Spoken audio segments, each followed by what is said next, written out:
It's happening. It is happening. It's happening. It's been too long. We've been talking about this for like 3 years, 3 years. maybe about three. I finally landed Dennis Condusta. I wanted to do it in person. And in full disclosure, this is my first podcast ever. Really? Yeah, I haven't done anything with my life since podcasts have been invented. So no, I've never done one, but I'm excited. This is fun. Well, I'm happy to have you. We've been, like I I said, appreciate I appreciate it. we've been talking about it for years. We Uh, have. Dennis is a man of many hats. He is in his full-time life, full-time day job, production manager at Axelrad Screen Printing and Embroidery. Full disclosure, one of your sponsors. One of my sponsors. He was in a band, Astorian Stigmata, It's a lifetime ago. lifetime ago. Feels like it. I'm going to call you a content creator because, I mean, you are. I accept. You do a weekly. That almost has a negative connotation to it, but Yeah, I I don't like accept. saying it because it sounds. TikTok-y. Yeah, well, it sounds like we're. It's it sounds like you'd be the person like at a national park taking selfies and getting in people like in front of the Grand Canyon, so you're interrupting people's view. Yeah, That sounds like a content creator to me. or we're making like beauty tutorials and stuff like that. Yes. You know, Yes. we're not doing that. You're not doing that. No. No. But That's probably why no one watches it. hey, dude, I'm in the same boat. No. No one cares. Maybe we should do beauty tutorials. You think that Yeah. will go over well? I thought about trying to do this as like an ASMR because that's hot for whatever reason. Yeah, I don't that's over my head. It's mine too. I used to do seems, fucking like tutorials like making clothes and shit like way back like 12 years ago. You should do that again because that would probably be a hit. I know, maybe. People love that I don't shit. think anyone wants to see a 40-year-old man make clothes. Dude, there's 50-year-old men making wood. Wood? Wood. Well, yeah, things out Yeah, of that's wood. fucking man shit. You're making fucking showing people how to make a fucking table or something. Yeah. I mean, that has utility. Sure. Who's a 40-year-old showing how to make clothes? Other 40-year-olds aren't making their clothes. They got shit to do. Dude, It's times are like tough. kids. People need to know how to make clothes. It's hard Yeah, out there, you know? I guess you're right. You I know? didn't think Yeah. of that angle. Thrifting's huge. People like to like buy stuff and piece it together. Yeah, that's thrifting's a different genre. But did I interrupt your introduction because I can't shut the fuck up? Maybe. Maybe. Yeah, I'm sorry. There's no interruption here. I apologize. Content, well, we ended with content creator, husband, father. Yes. I'll say DIY pro. Ooh. I okay. If you're You gonna know, bestow that upon me, I will take the burden of that you can fight compliment. me if you want. I mean, There's nothing to. I think you'd we'll, win. You're like we'll get. Jim 4:30 in the morning guy now. You're gonna win the fight. Who's going to carry the boats, Dennis? I guess us. Who's But going to carry the boats? I'm warm in my bed, and you're out there carrying the boats. Yeah, So but then you're gonna win you're the fight. riding your bike to work, and I'm in my I know, but warm that's car. more stupid than like every day. Like the other, I think it was fucking like 2 days ago. I was just riding up Main Street, and like the fucking like a car was like 18 inches from me at like 40 miles an hour. I was like, what the fuck am I doing? I was like, Yeah. they never even saw me, and it happens like every day. It's like not even a story, but I was just like, oh, this isn't like cool. I was like, this is just stupid. I'm gonna keep doing it, but I wear the proper safety gear now. I didn't always. But when I became a father, I was like, I can't get killed on the side of the road and at least not have a helmet on. It was just Right. it's a bad look. So I was like, fuck, I wear the safety vest and that shit works.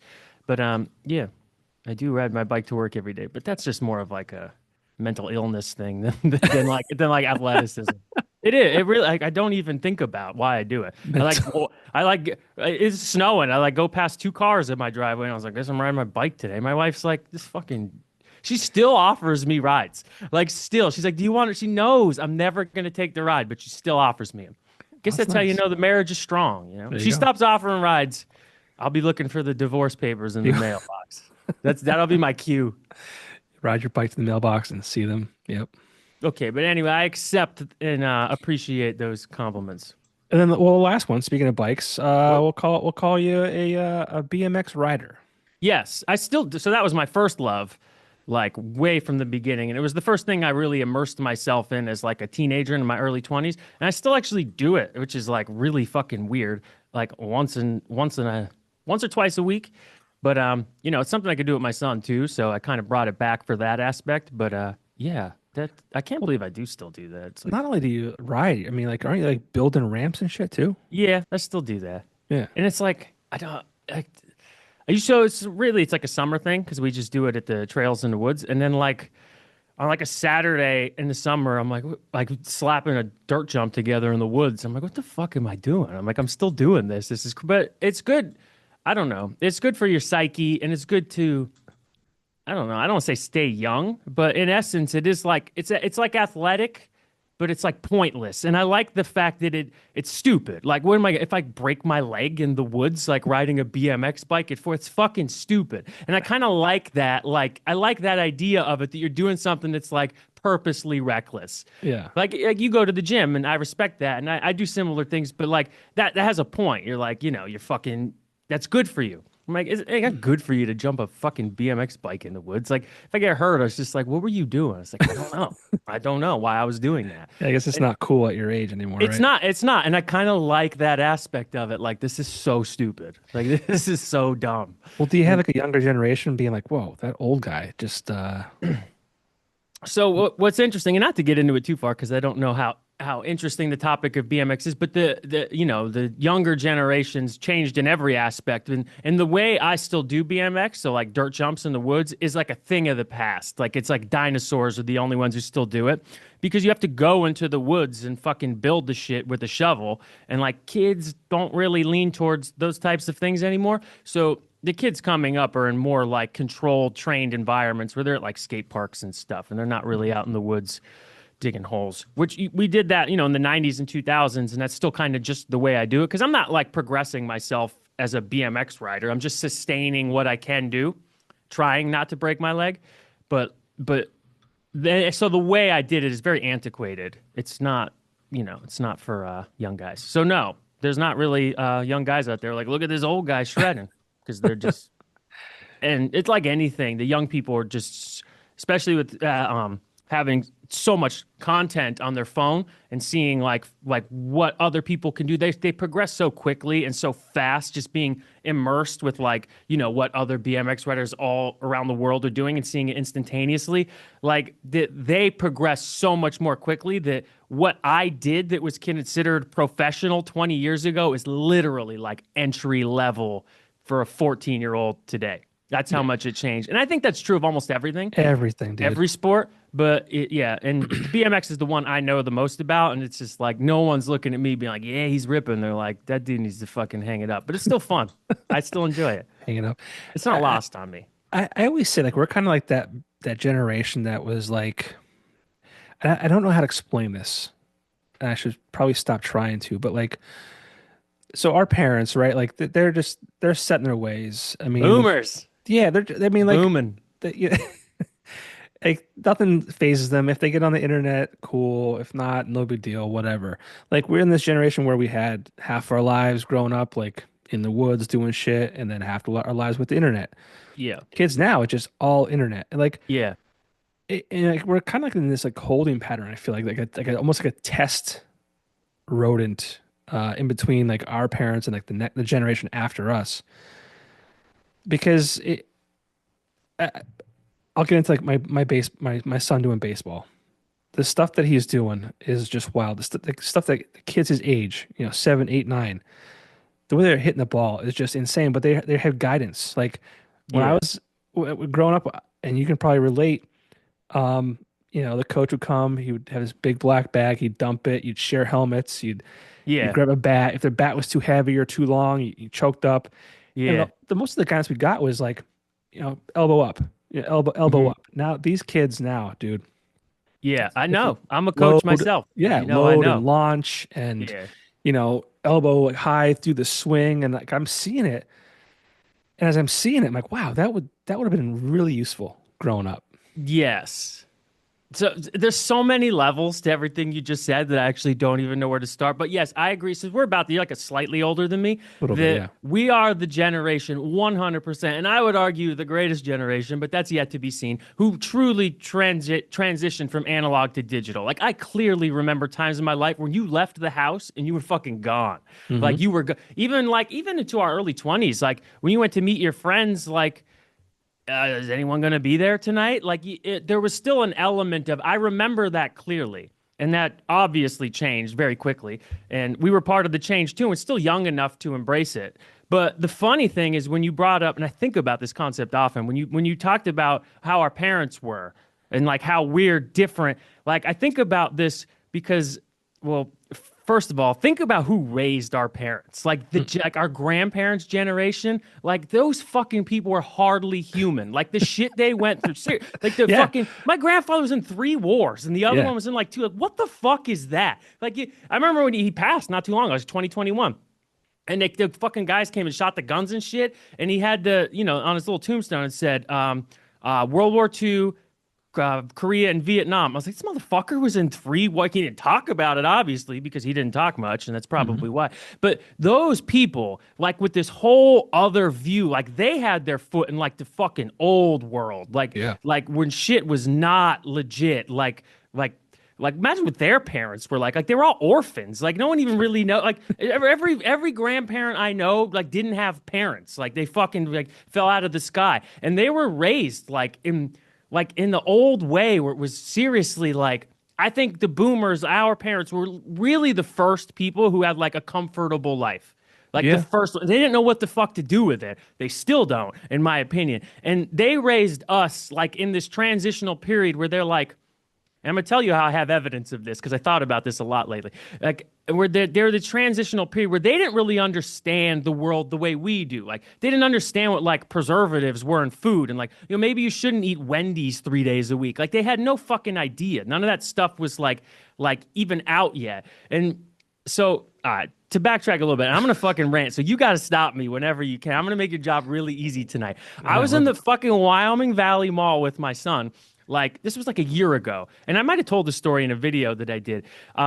And because I was like when I took him to the mall to teach him how to walk because I thought it'd be funny when he was like 9 months old. I was like, I'm gonna take him to the fucking mall and like let him walk because it's empty, and I wanted him to implicitly remember what a mall was because I felt like I'm like, oh, by the time he's like old enough to understand the world, like this shit won't be here. It's still kind of there, which is crazy, but I wanted him to know. And then I had this memory of me walking behind him while he was walking, and we were walking in front of the store. And I was like, oh, wait, I was in this mall when I was his age. I was in this exact mall, because it was built like fucking late 70s or whatever, the 80s. Like the world and the infrastructure of the world that we see now existed when we were kids. So I'm in the mall. I was in front of the store that's Journeys now, I think. And I had this memory of me being there with my dad. It was all different stores, but like the essence was the same.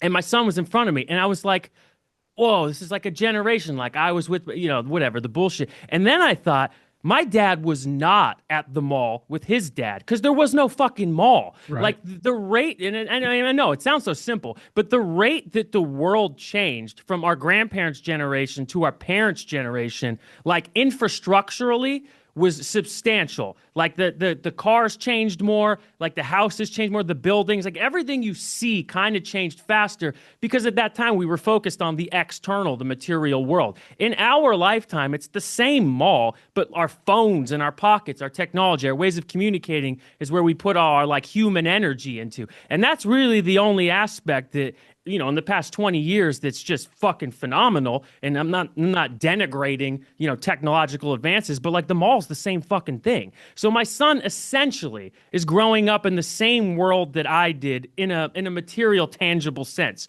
And I Hmm. thought that was super strange. And that's why I think that we, as elder millennials, you and I, have a better chance of raising our children, understanding them, because at least on some level, like he's at the mall right now, and I was at the mall when I was his age. I implicitly know what he's feeling. Hmm. My dad didn't have that experience with his dad. Like he Right. didn't implicitly know what it felt like to be at the mall with him too. And there was a bigger gap, I feel like. So boomers, as much shit as they catch and as much shit as I'll give them, I try and really empathize with the fact that like their parents came from a fucking different world and raised them completely clueless to like, post 1945, post World War II. It's like it was a new world. Yeah. Some would argue the best time to be an American. And in certain ways, that's very true. You could buy a house with like a normal job. We don't have to go down that road. But like, and then for them to, they didn't really understand, they didn't put anything in them other than like very basic fundamentals of like what it is to be a human. So it's in my opinion that the boomers were the first generation of real people and we're the second. And we do it a little better, but our kids are luckier. And it's in my opinion, I don't know. Gen Z got fucked. We don't have to talk about them. But it's in my opinion that the kids who are our age, our children's age, so like 6, 7, 8, they will probably have the best shot. And it's so rare to say something fucking hopeful. Like it sounds weird even coming out of my mouth because all I hear is doom and gloom about the future. But I'm like, I conceptually understand the world that he's going to come into. I mean, even with AI, like it's so crazy. It's hard to comprehend that I feel like they will have a better chance of being raised by people who are more aware of society and human psychology and, because that stuff doesn't change. I know I'm fucking going on here, but like the psychology, like it's all the shit and the smoke and the mirrors around us that changes, but people and what kids need, we understand that better than our parents did. And that was true throughout all of human history. But we have more as parents. Like I had more access when my wife was pregnant. I researched so much. I read so much shit that helped me so much. And I know it did because I could see it in them. I was like, my parents didn't have that shit. They had like fucking Baywatch and like Slim. Well, yeah, but I think too, like with what you're saying though, I think our parents had us younger than when we had kids. That's true. So they're having kids, and it still happens to this day, but they were having kids early 20s. My mom was for the 20. most part. So like they're still trying. Like, I look back at me as like 22, 23, 24, 25. I'm like, wow, like I can't imagine me having a kid. No. So they're still like growing up and like probably like, oh, I still want to like be young and like go to parties with my friends. So like we'll just bring our kid and we'll put them in the corner and like so when we had kids, again we're the same age. We have kids around roughly the same age. Yeah. Like I think like we got that part of our lives out of the way. Yes. The going out and the socializing, like we did that. It was over. We're older. We're more mature. Hopefully, financially in a better place. Yes. It's true, and I don't want to extend this to another conversation, but I would say that option of like getting things out of the way is like men. We do get a more extended time than women do because they still have the biological factor that society and social pressures does not care about. We could kind of fuck around till we're like 45 if we want to hit the cheat code. Get a woman 10 years younger, whatever it is. So we as men have a little more of an option there. But for women, it's difficult. I think it's more difficult for them, and not to be like over empathizing guy, but I feel like the society has extended that time because like I had my son at 32, almost 33. Mm-hmm. And that's like late, like by most metrics, like that's kind of late, but just the way we extended, like the infrastructure of society where you're in college till you're like 22. If you get a master's or a doctor or something, you're talking 24, 25. By the time you start to amass any resources that you need to have a family, you're going to be like 30 years old. And it's just kind of the pace and structure of everything. And I think, and again, this is not what you're talking about, but I think women got a raw deal because they're in the same society. We're integrated since the 80s. Forced. Yeah, they're forced. And they're forced because the biological factor does not go away for them. So no. Yeah. So there is a little bit of a dichotomy there, and that's interesting too. That's the downside we pay for extending our youth, I guess, somewhat. You kind of have to. I did it all in the fucking. I got married in 2017, had my son in 2018, and I would have bought my house in 19 or towards the end of 19, but the pandemic, and then bought my house in 20. So I did it all like boom, boom, boom. Like it had to happen fast because I was just like, I'm fucking old. Like it just has to. But until I was 30, I was just fucking around. I was fucking around. Like 17 and 30 were like the same thing for me. And it really wasn't. And that's not true for everyone. I did a lot of extra fucking around. So I had to catch up super quick. But I kind of had that option. Like women don't really have that option to fuck around like that. Like they have to be like, hey, I got to figure it out. But I don't know. That's a different conversation. But I did want to point that out, that that is one of the things that I think is different from our, like, my mom had me at 29, but I was the second kid. So she had my brother at like 25. It's just a different world and a different pace at that time. Like college, everyone wasn't going to college. Hmm. Like so that added years to it. And I think, man, fucking, I'm going to keep going. So you have to stop me. But the millennial idea of love that came from like Disney movies and, you know, romantic Heath Ledger movies and shit, like really prolonged us to wait for the right person. And I think most people's parents that I know like made it work, or they should have never been married and we're like, and I don't know if you have that same experience. That's not true. I don't know how my parents ever even like knew each other. They like, it's like a glitch in the system. Like, how'd you guys even fucking know each other? But like being raised by like boomers, and they came from they were being raised by that generation that like fucking, you know, they just came home from war, and they're like, everyone I know is dead. They're like, we'll get married. They were like Yeah. 19, like, so, and they came from that, and their idea of love was like almost more religious, because religion Hmm. declined too. So like it was almost like in shame, like their parents would be like, you're not married at 23. Like Right. we didn't get that. They knew it was wrong and that it shouldn't have happened to them. But I mean, maybe some people got it. But as a group, like as a generation, that wasn't a burden of ours. There was no pressure for those traditional values young. Yeah. I mean, I was very cognizant of like, I want to make sure that I'm financially ready. And like my Yes. wife, thankfully, my wife was 4 years younger than me, but she also wanted to go to school for a million years. So it's Yeah. like, Good I for was able her. to extend my life too, like my fun time, you know? Yeah. See, you hit the cheat code. You got a Yeah. wife 4 years younger than you. Yeah. That's But, the cheat code. it was funny because like I wasn't ready to stop yet. And she just turned, I met her, she was 21, I was 25. Okay. So she was just getting started. And That's I'm a like, fuck that's a yeah. gap. Those ages is like that's a yeah, that's Yeah. interesting. Yeah. So Are she's, you saying she straightened you out? no, we were, because I wasn't ready to slow down and she was just getting started. So it was like a nice, Oh like yeah. we were able to, kind of See, grow old together, you're gonna get tear me up. That's you beautiful. know? Yeah. But Yeah, and but so my story with that's a little different than like the common story, because I was old when I was young. I was like, can I just be 40 already? Like I felt that way my whole life. I've dude, never felt better than I have since I was like at 34. I was like, what is this? I was like, life is fucking great. I was like, this is cool. And I still feel that way like yeah. every day. And I remember being 23 and I'm like, this fucking sucks. Like this shit fucking, and I could never grasp it or get my head around it. And, you know, a lot of that was probably just the way I was designed. I think I was always kind of meant to be like stable and boring and old.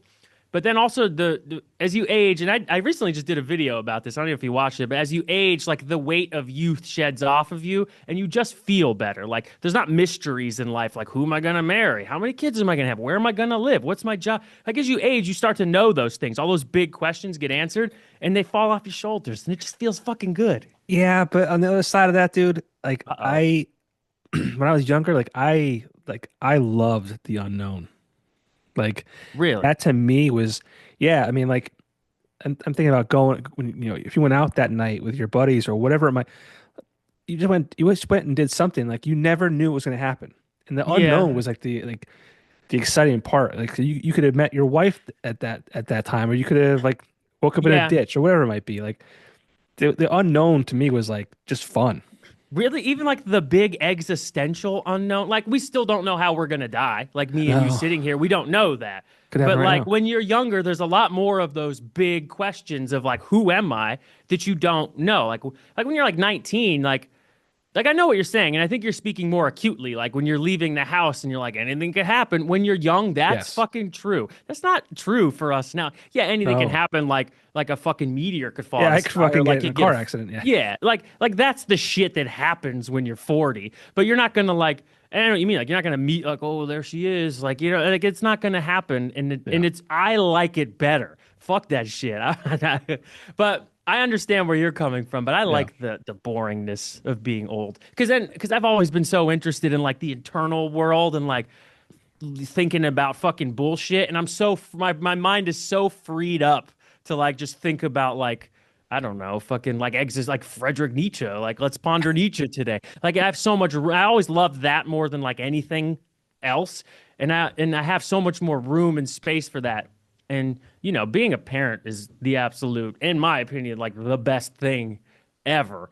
And it's like, Well, I have, we talked about, the hats that you wear, and I wanted to kind of touch on each one. And one of them was about being um, a husband and father. So now since we're kind of in that realm, let's just, that was kind of like the last thing I was going to talk about. But since we're on it, let's just fucking sequentially, dig in. Yeah. fuck it, let's hit it. Um, So, do you want me to just go for it? Because well, I mean, like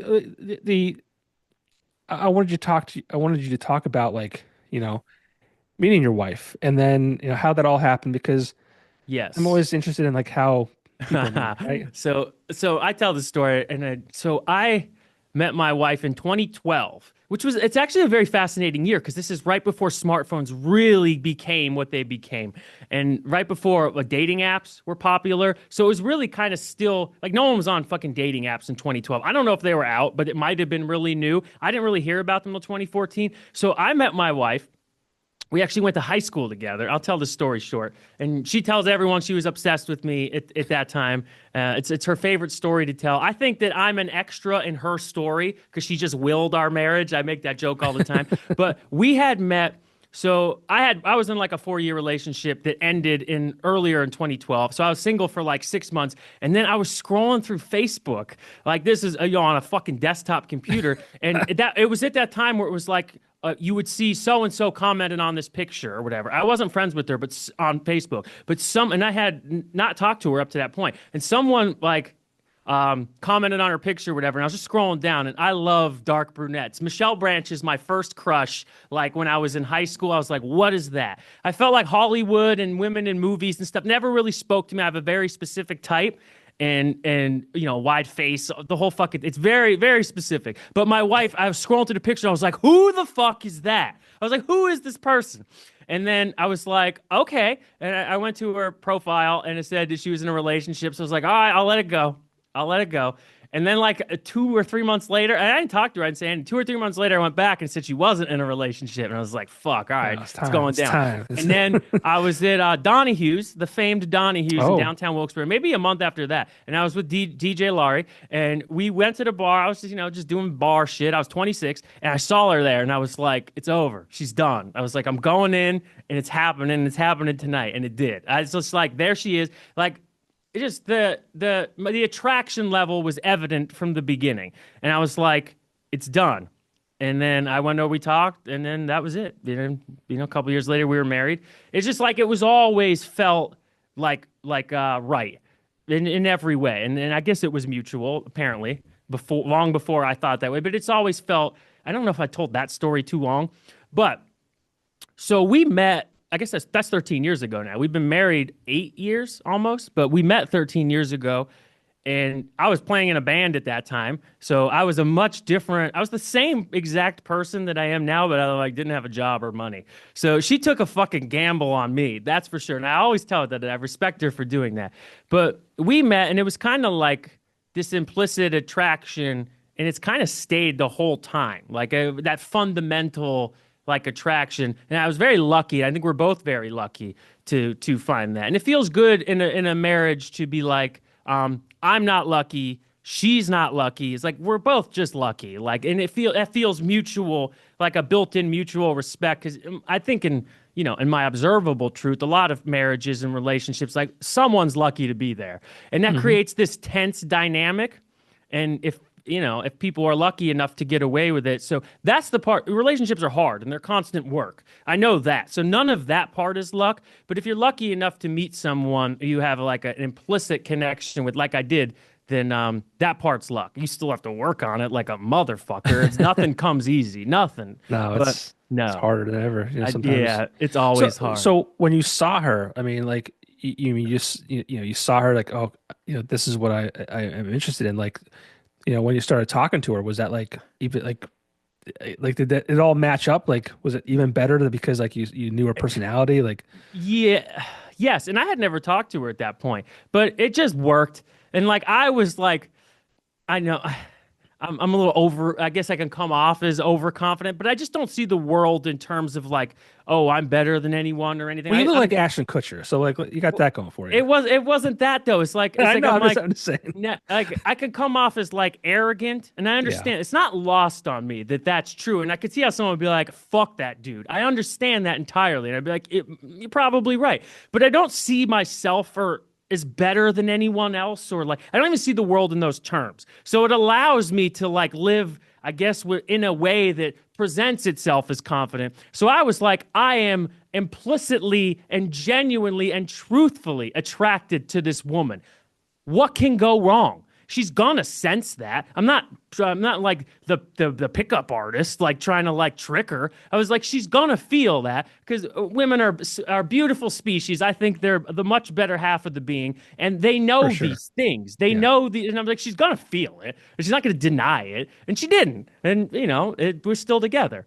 And it is true because women can sense those things better than we can. And I was like, well, if you're generally attracted to someone, they're gonna know and they're gonna like it. So So what did you that's say? kind What of did you? how I don't What did? remember what I said. I No. don't know. It's just like, hey. I was like, we're Hey, doing this. I don't, hey. that was my tone. I don't know what I said, like word for word, because I wasn't conscious of the words, but it was like, hey, yes, right? You didn't even speak words. Just like I don't even know if I did. I wish you would. I have to ask her, but that's what it was. Just like, hey, yes, good, ooga booga, like caveman. And she was like, yeah, this is good. And I yeah, was like, good. And good. then like never looked back in any way, Yeah. like at any point. I didn't. She did. I don't know. This is good. Well, it's interesting because I mean, I've known of you for a long time. I've known of Uh, you for a long time too, peripherally. right, same. And we had the pleasure of working together for 3 years, Yes. 2021 to 2023 or four rather. Um, but I always saw you from afar, and you were, I think you were in the Weekender at some point for something or the other. And I've never told you this before, Uh-oh. not even when we worked together. So I'll say it now because you can't punch me in the face. But I was like, that guy's odd. Yeah, that was always And my it's not, problem. it's not, it wasn't even like, it wasn't even like, oh man, I don't want to talk to that guy. You, and I love this about you. Like, I love I don't get, like, I am who I am. And it I didn't don't work give a though. fuck. What?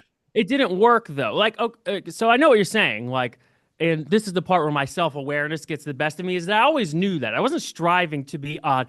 I was raised by like an odd woman, and it's just implicit in me, like that. That's who I am, and I always knew I was like, okay. I'm dressed like a fucking this is when I was in a band, like, probably relevant at That's that when time I, in the weekend. And I was yeah. like, I'm dressed like I'm in a fucking carnival because I think it's funny. I don't take this serious. I'm not like I'm this guy. And you wouldn't know that though unless you knew me. And Right. I'm like, I think this is funny.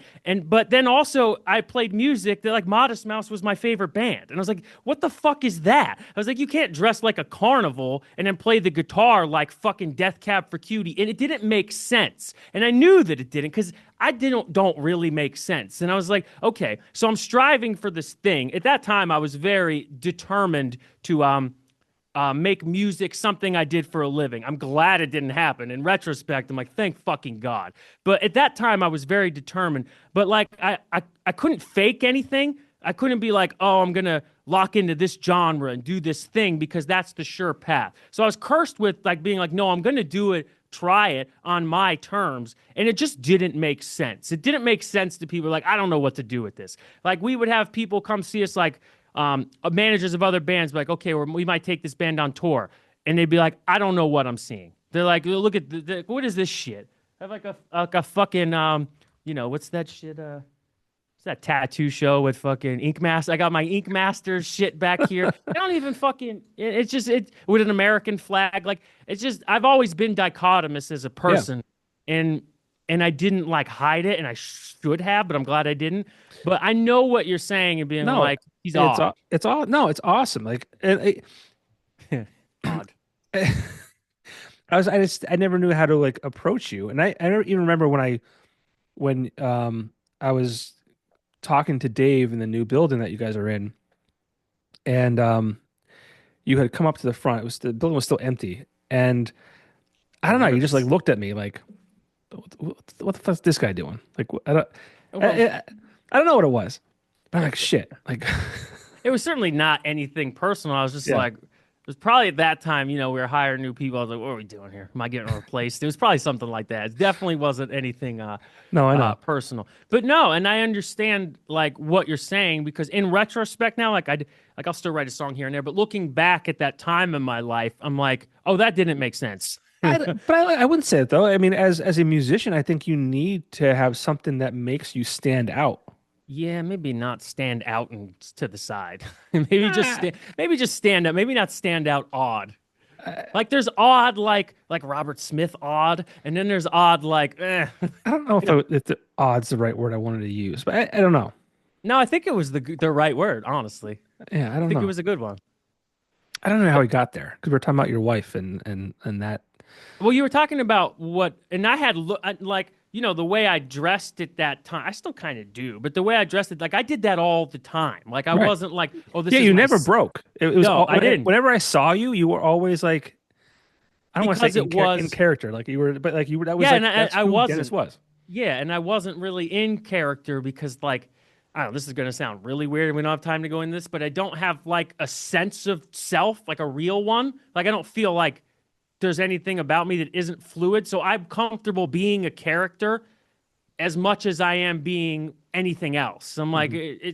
it's just, all the world's a stage. Like, I do actually believe that and live by it. So it wasn't disingenuous, Right. but it still was like a character, but not really. It was just Right. what I was. Yeah, I don't know, but I don't know. There's many aspects of my life and that I don't know, like that didn't work out in music. I dedicated like 12 years of my life to like I play music, and like it didn't work and I don't even know what work means because who does it really work out for? Like I don't know what that means in 2025. So maybe Taylor it did. Swift. Well, we could go into that.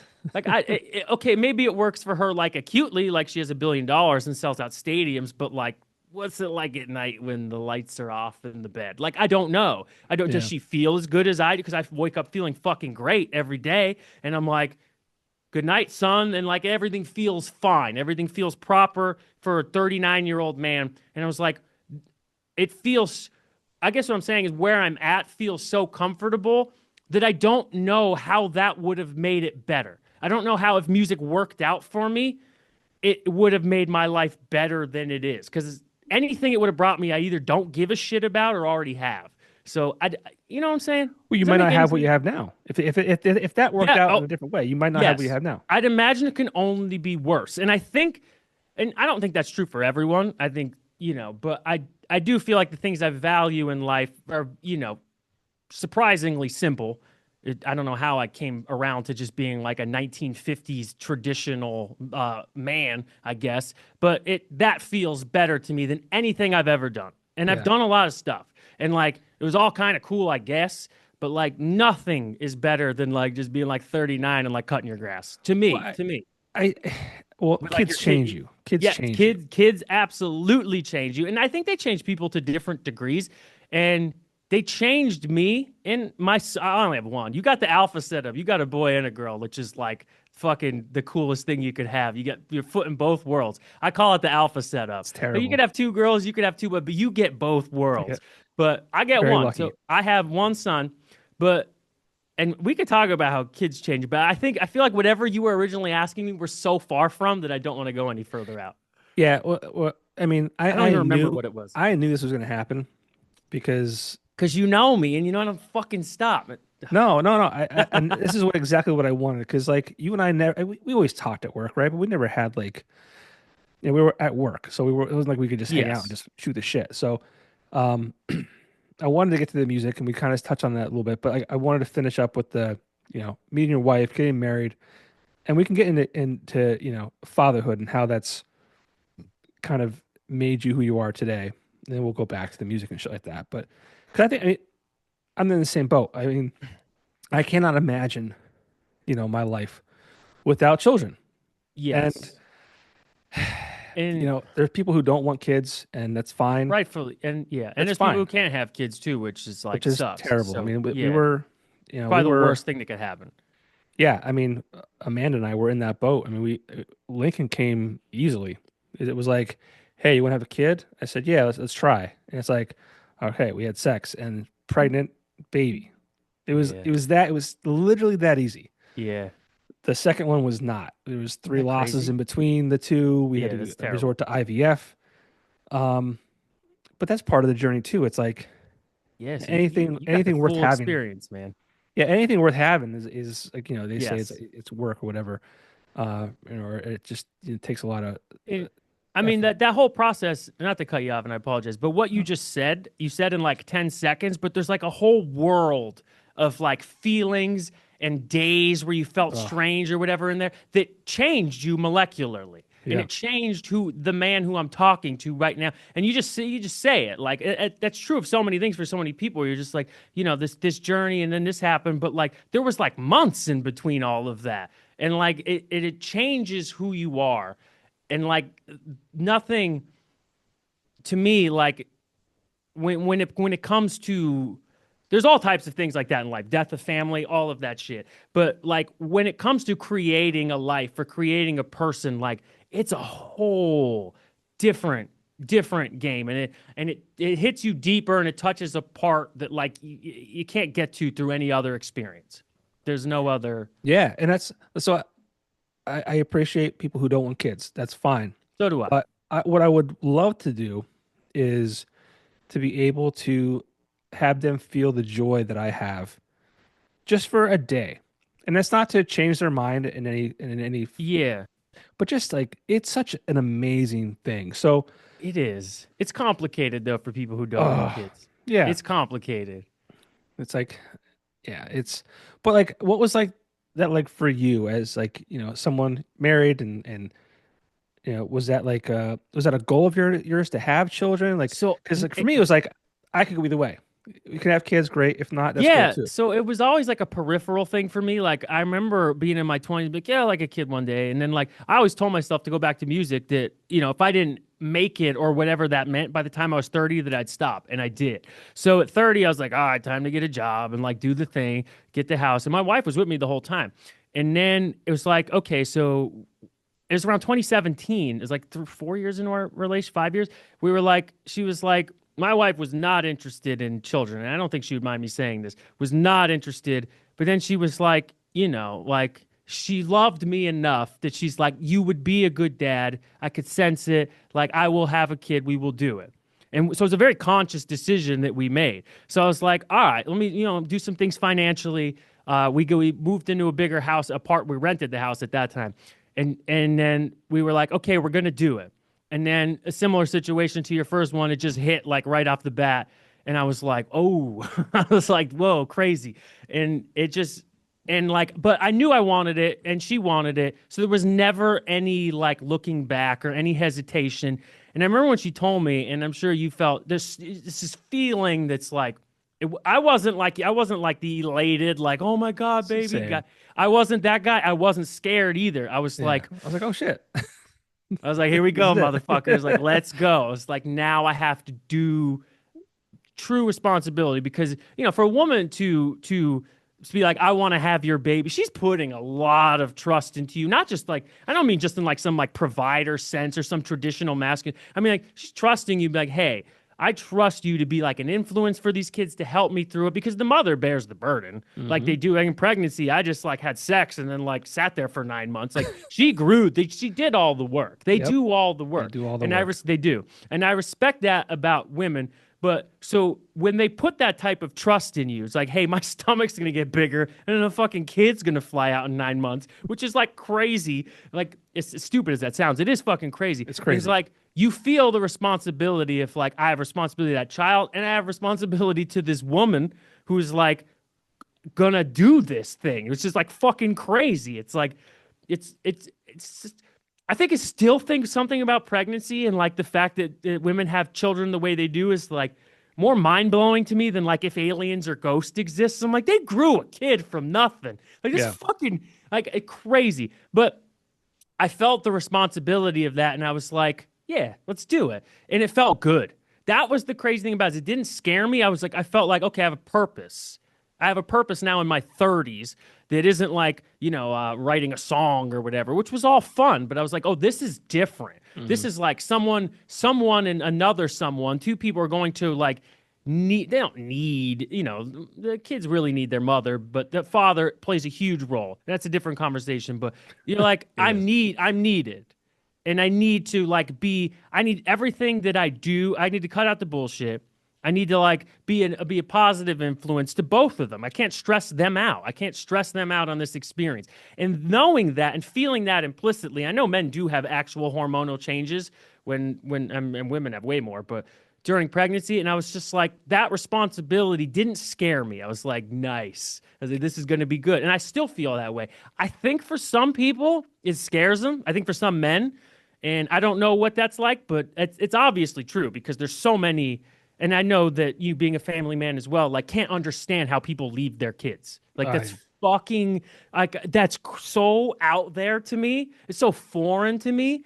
And I'm like, but lots of people do it all the time. lots. Yeah, it's Lots. crazy. Like, and that's so crazy to me. Like, I always told my wife, I'm like, yo, if for whatever reason this didn't work out, can we just like still live in the same house and you could. I couldn't, yeah. I couldn't imagine not kissing my kids and Yeah, hugging my kids goodnight. I just could I not couldn't either. imagine that. Same. And I don't know.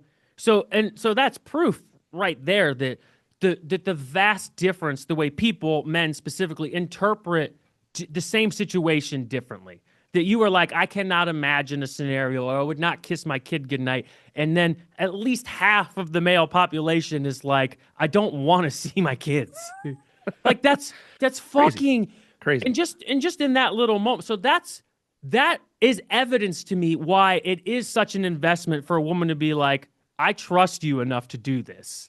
Like you're like, oh, I better not fuck this up. And to get serious, and that's one of the ways that it absolutely changes people for the better. And it changed me in certain ways because I never drank, I never did any drugs, I didn't have to, I never liked nightlife, I never had to be like, all right, I'm not gonna go out and throw darts with the boys. Like I never had to overcome any of that, Yeah. thankfully, for whatever reason. It's not because I'm like cool, it just never interested me. But what it did do is you wouldn't be able to tell, but at the time, like at that time in my life, like my late 20s and in my 30s, I really recoiled and like I didn't talk much. I was like kind of just observing the world. I was like maybe a little strange. I definitely was different than I am now. But I remember like being like, I can't be that way if I want my kid to have a normal life. Like if like for example, we went to STEM night at the fucking the high school like last night, and my son got to check out like little like the college kids had shit set up like these little tester STEM science centers. Yeah. And I was like, that stuff doesn't bother me to go be social and like hang out and be like, look, buddy. And like that kind of did before he was born. Like I would have had no interest. I'd been like, fuck that. Fuck talking to people. Like fuck doing it. And then I realized like, oh, I can't be that way if he's gonna get the most out of life. Right. So I changed. That's the part of me that changed for him. It was like I can't be fucking odd. I can't be like in social or like because I've always been kind of off. Like I was never too interested in being part of society, but I was like, I'm not gonna pull my son out of society because I'm like, I see the world the way I do. Like, no, I'm going in, and he's gonna get a proper like childhood experience because he deserves that, and I'm not, and he's not going to be shorted on it because I'm like I coach baseball, dude. Like, what the fuck is that? That's crazy. Which is Like, wild. Yeah. it's wild. Like, I played baseball, like, Yeah. and I was on the I All saw your Star I team. saw So your name on the my name's up on the thing, so I get a took a little picture. respect. But Yeah. like, that's so foreign to me. If you'd have told me at 29, I'd be like, what the fuck are you talking about? Like, that's crazy, and it would have been true. But I was like, no, I gotta like fucking do that shit and be like, just invest and be the best father I can because like think okay so when I say I was laying on my deathbed at 80 like I don't give a fuck if I ever go to Italy, like I don't actually care, but I'll be like, did I do the best for him? And if the answer is yes, I'll just shut my eyes and die and I don't fucking care.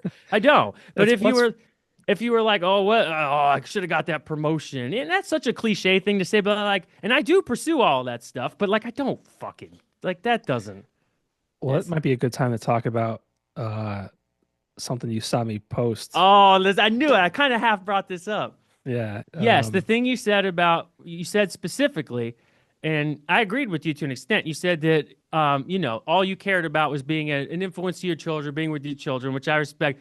But you said, I don't care about my job. And I was like, Yeah. I Well, knew what you meant. I yeah. knew what you meant, but I And was like, I John, want to hear yeah, I want to hear your thought. I think I know where it's going, but you basically, do. I basically said, there's people that, get consumed by, their job, making the money, getting the promotion, or they're consumed by, working out and being a fitness influencer or whatever it might be, or being a beauty Mentally influencer. ill. It's, it's, but that's how that's what defines them. And I was Yes. like, my job doesn't define me. None of it defines me. The only thing that defines me is, you know, being a good father to my Yes. children.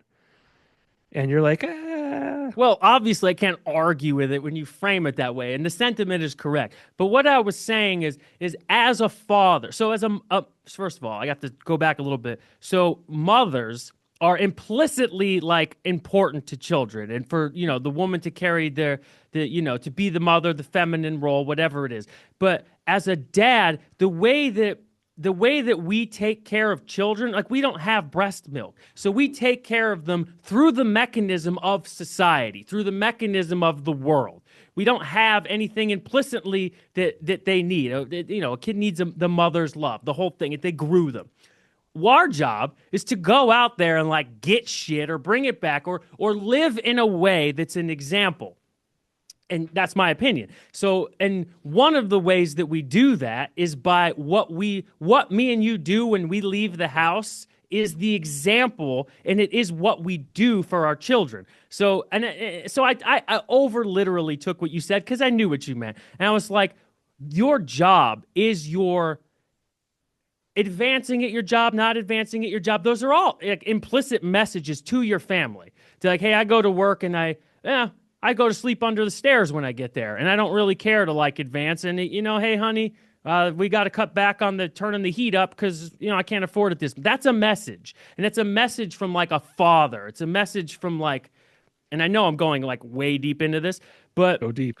but that's like that sends the message that teaches a son or a daughter, but a son maybe even more so in this case. I don't know that of like what it is to go out into the world and like what you do when you get out there. I know Jordan Peterson's a very controversial man, but when I read his book when my wife was pregnant, and 12 rules for life, and one of the rules, and I thought this was amazing, was like don't do anything that makes your child afraid of adulthood. Don't come home and complain.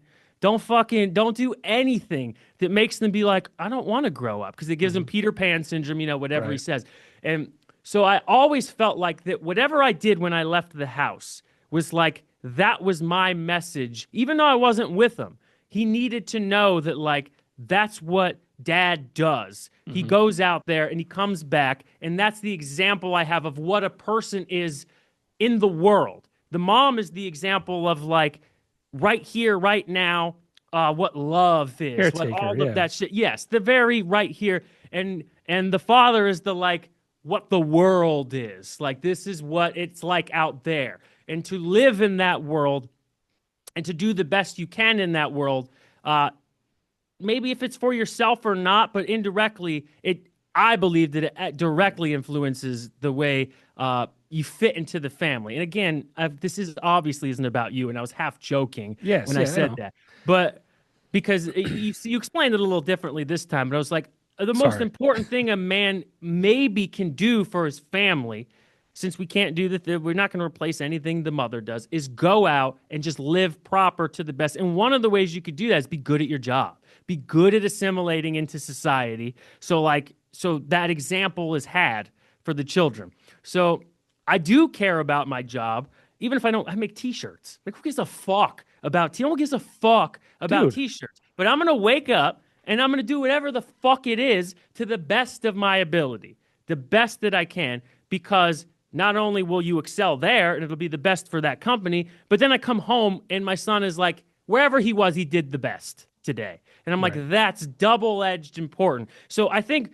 and I've heard this argument many times, like, not your argument, because again, I'm not, but people saying like, oh, I spend time with my kids. It's like, yeah, that's fucking important. It's so important, but it's just as important that when you're out in the world away from them, you're doing your best because they know it, they sense it, and they Right. implicitly. So that's why I was saying that it's still important to focus on your job. Yes. Yes. Yes, and I was just Yeah. fucking yeah. No, I no, was I just know. I know. I know. And I think that clip that I had shared was like it was a Yeah, clip, so there was no like outside of and that explanation. But I just I get mean, too testy. you're absolutely right though. Like I mean, even you mentioned the gym before. Like going to the Yeah, gym was important for me for two reasons. It was A for me and my health, and it was B to see my son or have my son see like yeah, know that I'm doing that because like yes. me growing up like that was not a thing that my parents ever did. No, It I was don't even think there like was gyms when we were no. growing up. I mean like so he's at the point now he's like, can I come with you? I'm like, Yeah, bud, like just chill, sure, fucking just yeah. chill, dude, Wait till chill. you're grown. But yeah, well, dude, there's kids that are out there doing shit. It's to me, it's like let them be kids. Yeah, I understand I'm the sure people are filming them for the TikTok. yeah. I mean, I understand the They're not just importance, doing it organic. I know, I understand. but it's like let them be kids. And he's, but I'm happy that he sees those things and says, okay, that's important because it's you know he told me tonight. He's like, all I want to do is I want he wants to play football, and I'm like, no, Yeah, but he wants to get bigger. I mean, the kid's he's in first grade. He's 7 years old. He's the height of an 8 year old. yeah, he's Um, tall. but he wants to get bigger. He's like, oh, I just want to eat. I want to eat meat, and eggs. I'm like, bro, like just chill. That's awesome. Just it is awesome too, but Yeah, like it just I'm like, and being a parent is like it's the greatest thing, but it's also fucking difficult yeah, of to try course. and navigate that and just The trying to best like things are difficult, but yeah, yeah, I mean, the questions he asked me on the way home from baseball practice is like off the wall. Like, yeah. The way their but brains work. dude, And it really gives you like a look into the developmental process of the human psyche, like the way they see the world. And I'm like, whoa. It's like, it's so fascinating. Like my son will ask me some shit. I'm like, how'd you even think of that? Like, how the fuck did that even like, and like the way you perceive things, because they're still operating on like more of an animal brain. And like, that's still in all of us. But I don't even know where I'm going with that. But it absolutely is one of the huge things to me was seeing like, how a person goes from, a blob that like can't move to a fucking conscious human with a personality, with a yeah. sense of humor, and like how much of it is like you controlled or affected and how much of it was just there. And it's like fascinating to so much of it is like you're like, "Oh, that's that's your aunt." Like whatever it is, like it's like people they never even met or in their bloodline and it can have similar traits to like personality traits, a laugh that sounds the same. And like you're like, well, and it just you're like, there's so many fucking things happening at once. And it's not just them. This is every person who's ever lived has been like the sum of everything. And then it's like you can understand like it helps me empathize with everyone else who's alive. I'm like, oh, like this is fucking crazy. I'm like, we're animal brains, but we're also affected by what we're around. Like you could think right now, if you were a different person, how different your kids would be. That's such a crazy thought. Hmm. Like if you were just a different guy, they'd be different. Yeah. It's fucking nuts. Like it sounds so stupid. Like yeah, no shit, Dennis. But like that is such a and then so that changes who there would be their partner down the line and like what the it just changes the whole ripple effect of the world and it's I don't know it's Well, a hard thing to comprehend and it's so rewarding but yeah. Well, I mean, it's you think about kids who like, had a. I mean, I think there's a kids who maybe come from a broken home or whatever it might be. Like, think about the the people who are successful in the world. They're all in some way kind of fucked up. They divorced parents it's a or great whatever. motivator. It's crazy. Like, I mean, I didn't stand a chance. I had a great childhood. Parents were together until my father passed away. Like, I had no real struggle so to speak. which can be a struggle in a different way. Yes, It for can. sure. But Yeah. it's just like No one I. wins. No one wins. But yeah, But I mean, anyway, like, yes. how do you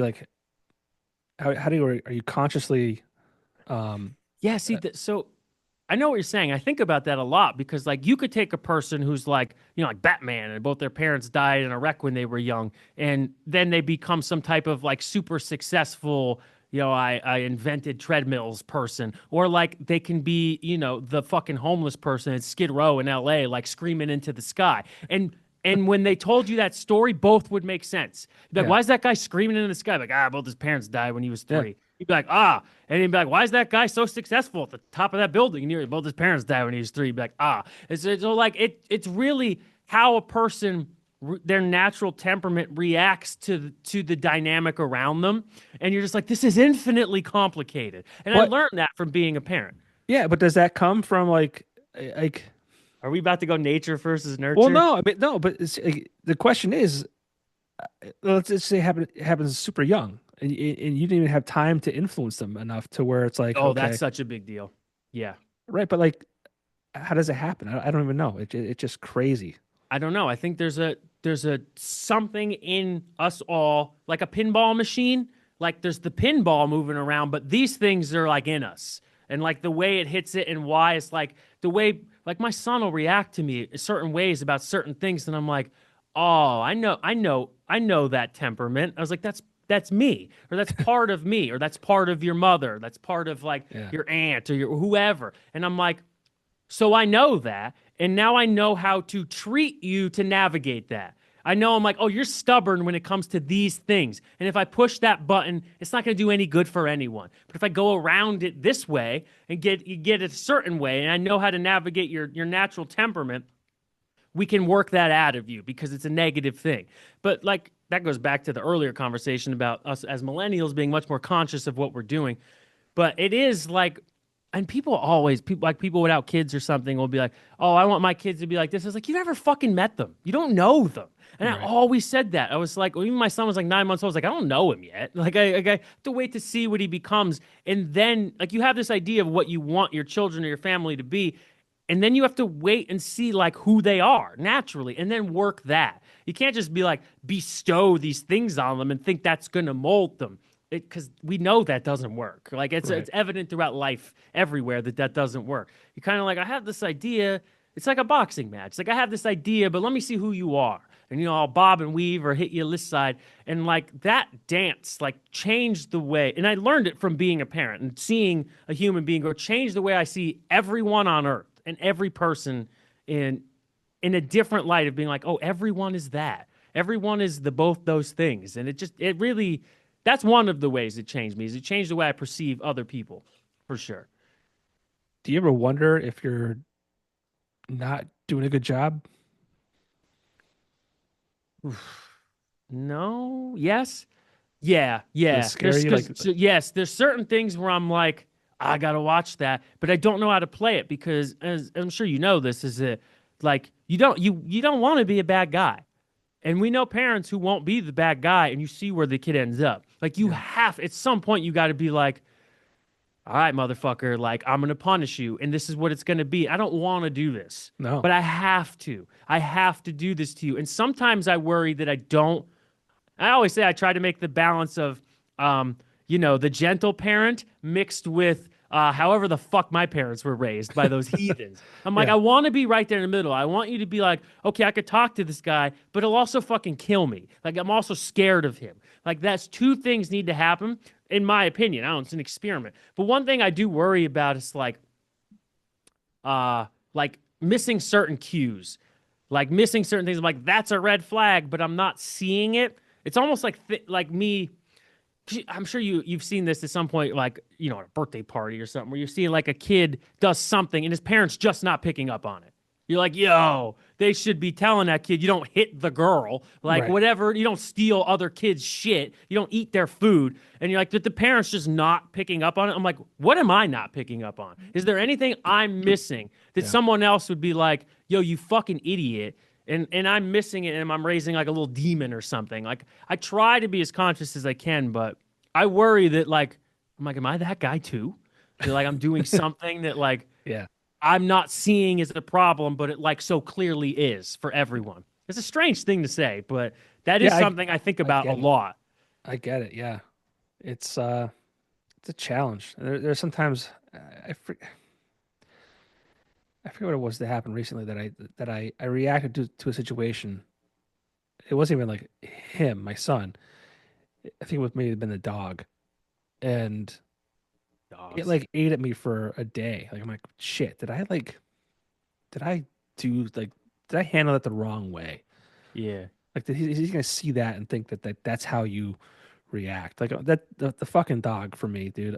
We got a puppy back in April of last year, and like I always say, I joke that I always had very little patience, and anything that I had, any patience that I had was consumed by my children. Like I'm like, okay, the Yes. dog put me over the edge.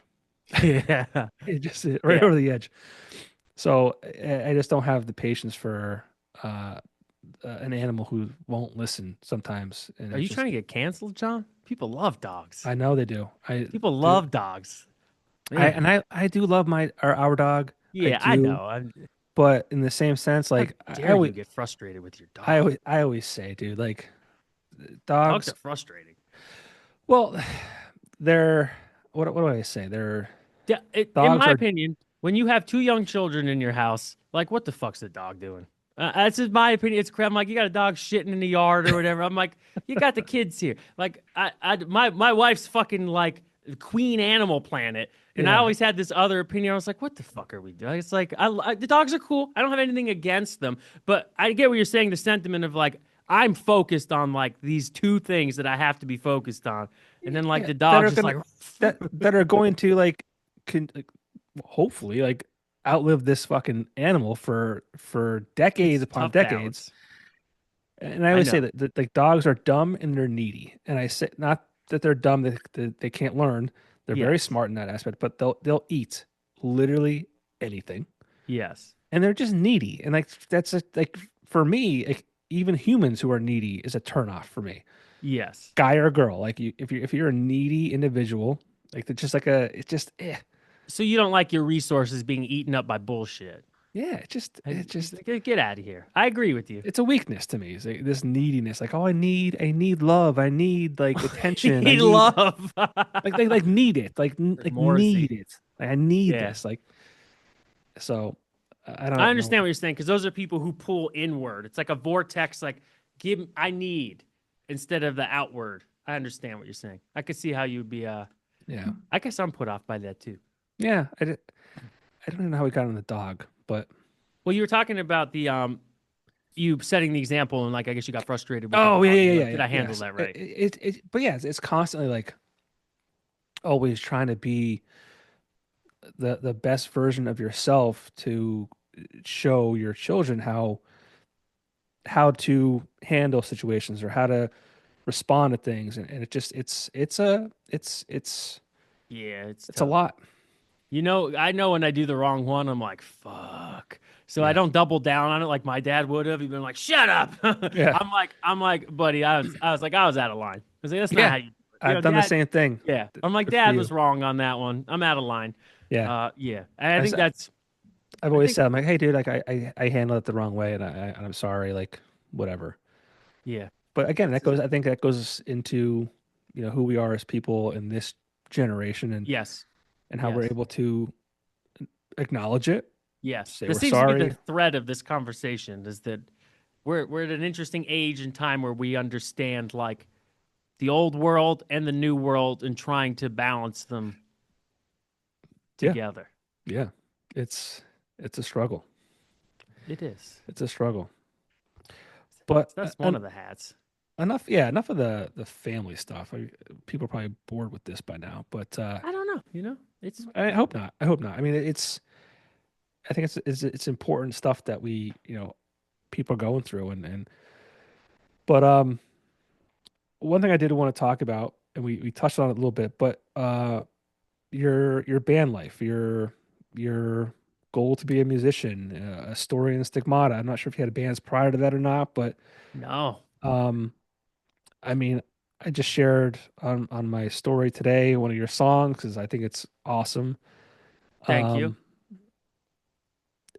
Um, Talk to me about that band. I mean, how did it start? I mean, like, how did you start as a musician? Like, Ah, that's so strange. So, all right. I always had an interest in music. As like a little kid, I remember listening to like, fucking Siamese Dream and like Evil Empire, Rage Against the Machine and a Walkman and playing drums with like my connects. So I always played drums. I got like a drum set when I was like 8. Drums were my main thing. I played them into my teen years.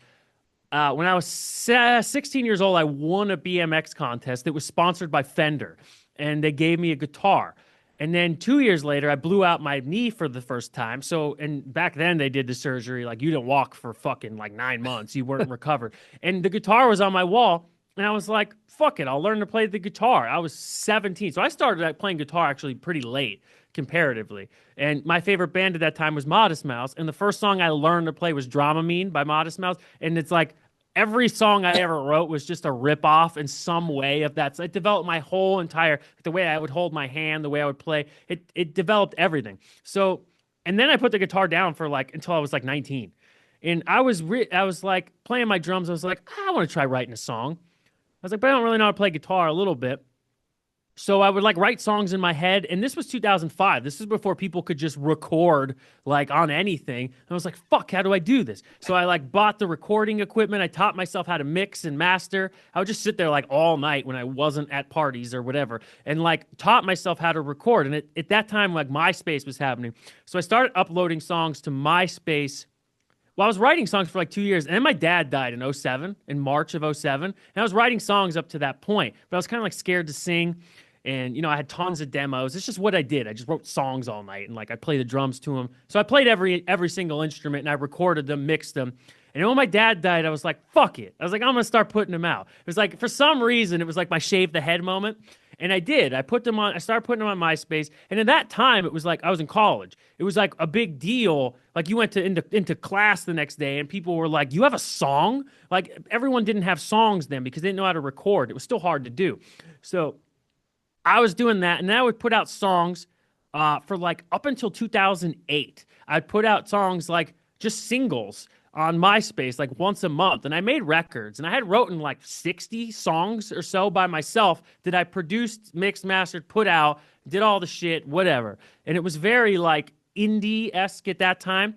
And then in 2008, I was like, let's try and like play. Like, let's try. I have friends. Like, let's try and do this. Sean Carey's a good friend of mine. Started playing bass, and then Al Martino, we got him to drum, and like that was like the first rendition of the band under the same name because I always released music under that same name. And I took the name from a show, an HBO show called Carnival.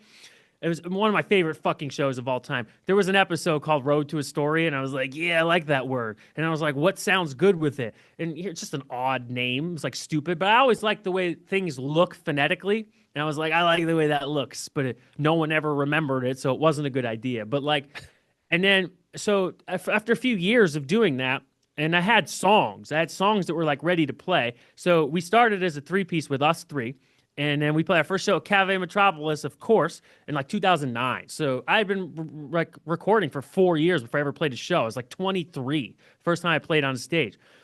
And then, we kept doing that, and we started traveling a lot. Like we were like playing New York on like a Wednesday night, like play a really bad show that would just destroy your ego. I did that for years. And then eventually, like we had so many member change. By 2011, it was like people were kind of coming and going and adding. And then like that kept going until like 2012 that we settled on that lineup with like me, DJ, Kyle, and Matt, which ended up being like, the bulk of it. And then I had written some songs in 2012, and then I recorded them all myself. I recorded a record, Ashes of Angels. I recorded that mostly myself, and DJ played the guitar. And then like they started recording on it. And then from there on out, we were like a band. Like we would record the songs together, but really up to that point, it was just kind of me. I'd be like, hey, I got the songs. Like, let's put what you want to them. It was like really kind of strange, like the way it was run, because I was always such like a overly controlling person, which in retrospect was actually a really bad idea. But at the time, like I was just like, I could play everything and I can record this and put it out tomorrow. It's like, so that was always kind of my attitude, and I've still lived that way. Like in everything I do, I'm just like, now let's go. And I got it from there. And it kind of tampered a lot of what it could be and other people's contributions. And if they watch this, it's probably the first time they'll ever actually hear me say that. But I think it could have been something different if I was willing to let go. But that's just not who I am. Like, I'm always like, fucking, let's rip. And that's why I wrote like 270 songs. Like, I really have like 14 albums of like music. I think there's like 4 or 5 on Spotify, but like full on out over the like 10 years or whatever. So I was doing it at that rate. Whatever. Okay, so we put out that record in 2012. We start playing a lot more, and we start to really define the look. You know, like I'm like, yeah, I want it to look fucking cool or whatever. I had long dreads at the time, like fucked my hair all up. But like, I liked that. I was like, let's just like lean into some weird shit. And we all did it. And then like we made videos and stuff. And it was like, we were just having fun. We were like, let's break the basement and film it. And that'll be the video. Like, we're very much influenced by like not being really, like, we really were just being ourselves. And we were friends. And we're still friends. And you know that because we all work together. And still friends. It's like we could just play, but we don't. But so it was all like very much about like, we're just going to do it the way we do it. And like, I don't know, fuck it. But we also did really, like, we toured and stuff. We did all that shit. It was very difficult, like very DIY. There wasn't a lot of bands we could tour with. So there was, and we played from, essentially that lineup was 2012 to 2015. So it was really only 3 years. And, I think we did 3 records in that time. We like moved to Los Angeles. So we lived in Los Angeles for a year and a half. We're playing on the Sunset Strip. We had a manager, that stuff. And it was fun. It was actually a good time. But like at that time that we moved there, it was 2014. It was like right at the tail end of needing to leave your town to do something. It was like right around 2015. It was like, no, you could have stayed in Wilkes-Barre and just like got a fucking TikTok that wasn't out at that time, but like, and been fine. Like, so you didn't have to, we really entered the tail end. Like, we signed like a little record label. We entered the tail end of like a very dead industry. It's like we showed up to the party at 4 a.m. Right. And I was like, and I knew it. I was like, oh, this fucking kind of sucks. and that did suck, but the landscape of it changed so much because by that time, like my one up in the beginning was like, oh, I record my songs and I put them out. But by 2015, that was just like everyone could fucking do that. Like it was like a dime a dozen. And so, and there was just people and shows and bands everywhere.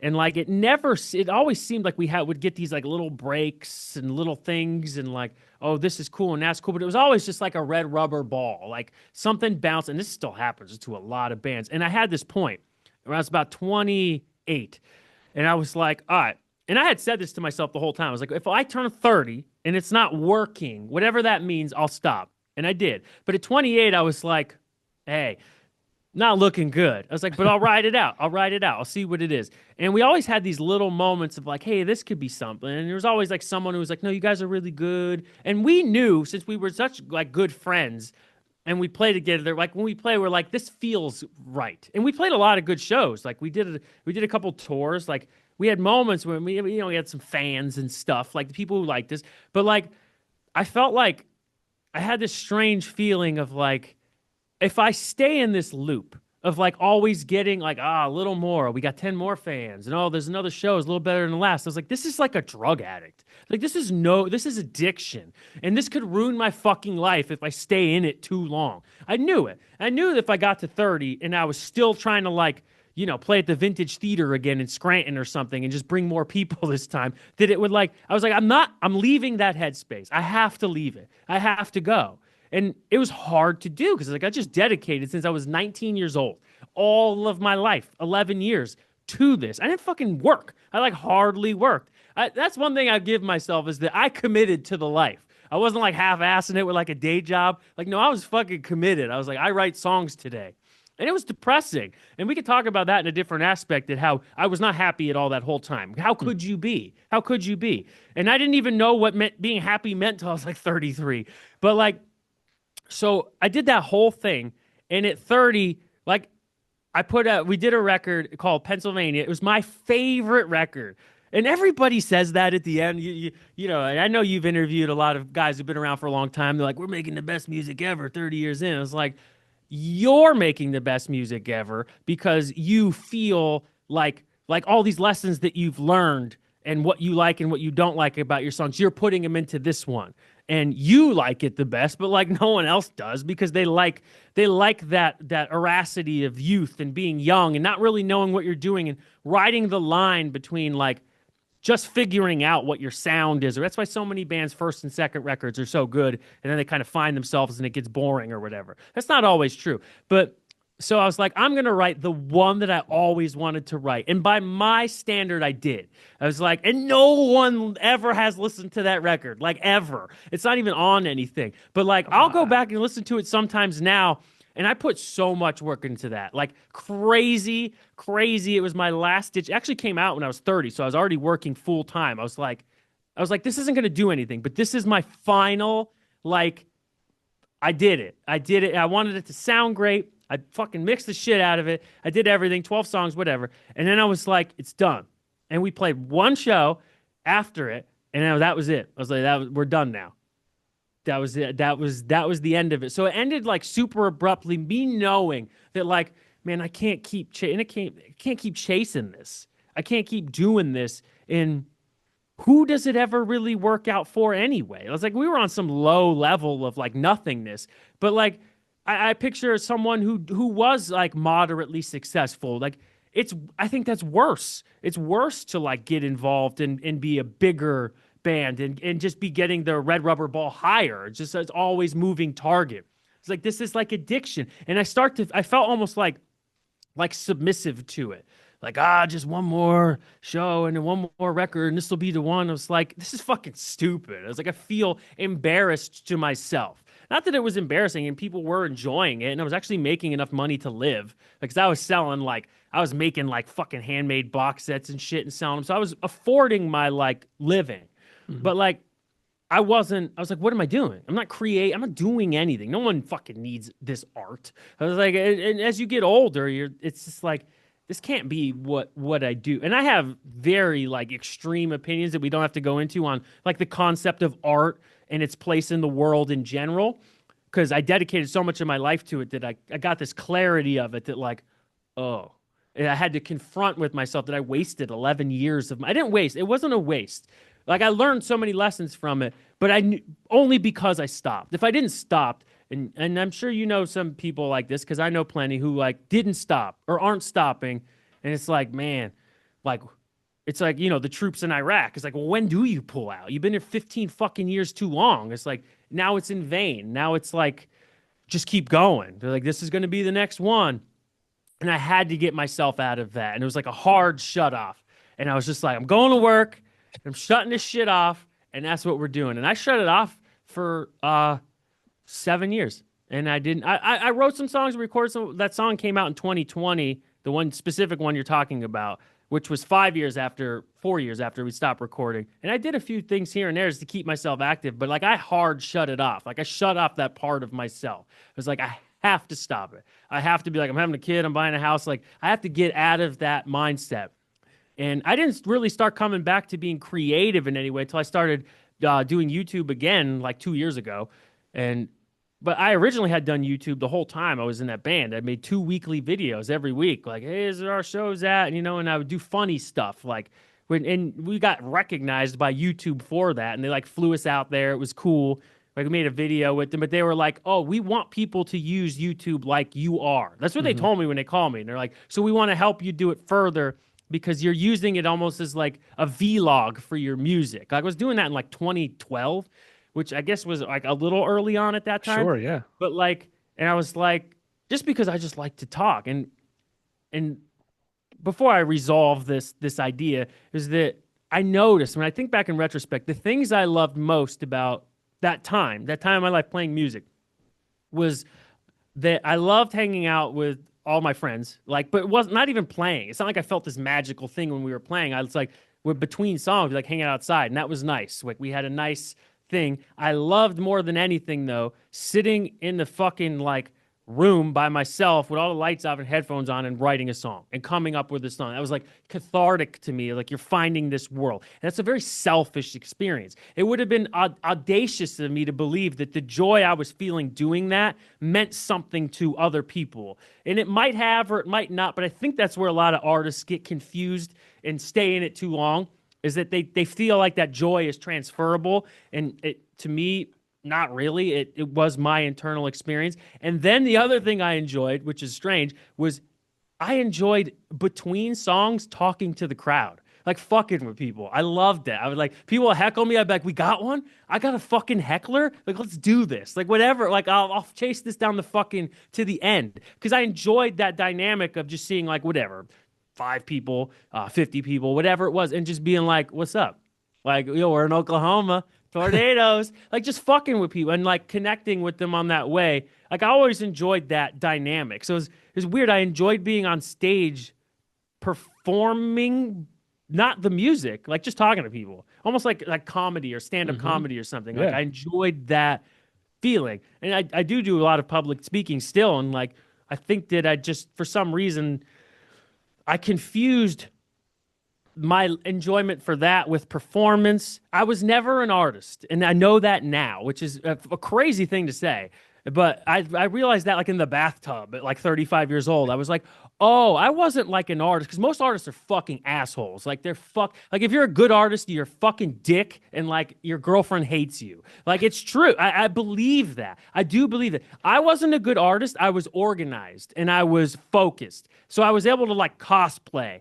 Like I was able to sit down and write a record because I was just disciplined enough to do it. I was using discipline and focus instead of like art, if that makes any sense. And Yeah. I realized that way later. And I think more people do that than they think. Like I was able to get through the process. I was able to like figure out how to record. And I liked that. That's why I have this microphone.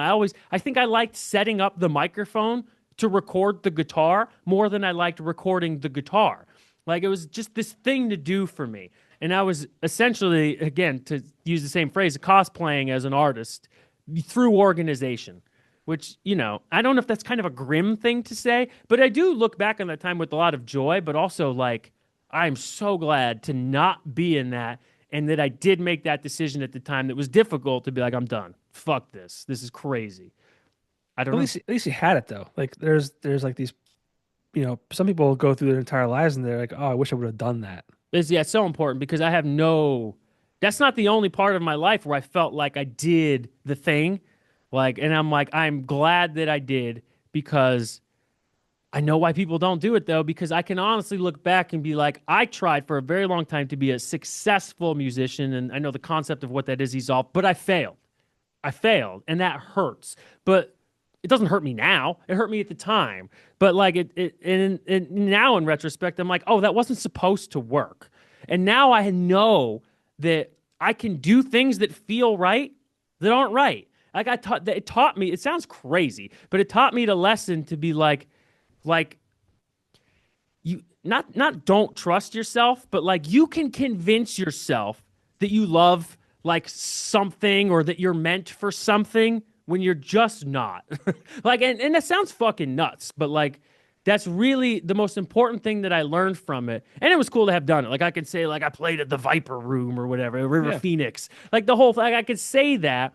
And like, it was cool. But it's funny. I tell this story sometimes because it's a stupid story. We did, and this is how you know, like we're the most Wilkes-Barre fucking people, is it at the Viper Room. We opened up for like Coal Chamber or something. Like it was some band that was like a thing 10 years before that no one cared about at the time, but the show was like sold out and we had the same manager or whatever. And we were just the opening band. And I forgot my ID. To get in it, and they wouldn't let me in. I was like, dude, I'm in the band, like I got to set up my shit. He's like, you set up your shit and then get the fuck outside because you forgot your ID. And I was like, fuck. And this was Matt, Kyle, and DJ. And so they all stayed outside with me. But when we did this, when we got to the show, like I was like, cool, the Viper, and we walked in the door and they were like, who are you? I was like, oh, we're the first band. They're like, get the fuck out of here. Because the Coal Chamber was sound checking. I was like, these motherfuckers are kicking us out of their sound. I was like, are you fucking crazy? I was like, fuck Johnny Depp counting crows working behind the bar. I was like, fuck this bullshit. I was like, this is ridiculous. You're kicking me out of Coal Chamber's fucking sound. I was insulted. So then I had to go wait outside for 2 hours. And then we came into play. And when we came in through this front door. It's like right off of Sunset. And then, like, there's a curtain over the stage. And I'm like, is this a fucking curtain? They're gonna unveil us like we matter, like this is a fucking curtain. But they do that so, people are setting up or whatever. And I had no clue because I hadn't been in the bar. I didn't know how many fucking people were there. So this fucking curtain just like flops open. And I look over at DJ, he's like giggling. I'm like, before we even play, I couldn't take it seriously. I'm like, was that a fucking curtain? And like 100 fucking Hollywood nights, fucking, got, those people who are just so into whatever, fuck. That's a whole different route. But they all turn and look at me and give me the dirtiest look. Like, fuck you. Like, they look at me like, you're odd. And I'm like, that was a curtain. I was like, that was so fucking. Are we joking? Are we trying to be serious? And I'm saying this to these people. And I'm like, I was like, I'm not meant for this. I was like, I'm just not. I was like, I'm not meant for this. Like, this is a joke. I was like, fucking, that was a curtain. And for some reason, that curtain always sticks out to me as so symbolic of the fact that, like, I was like, I can't fake this. This is fucking stupid. And that's that Pennsylvania Northeast attitude of like, no, we're going to fucking do it. We're going to be real. And I'm like, what the fuck is this? This is stupid.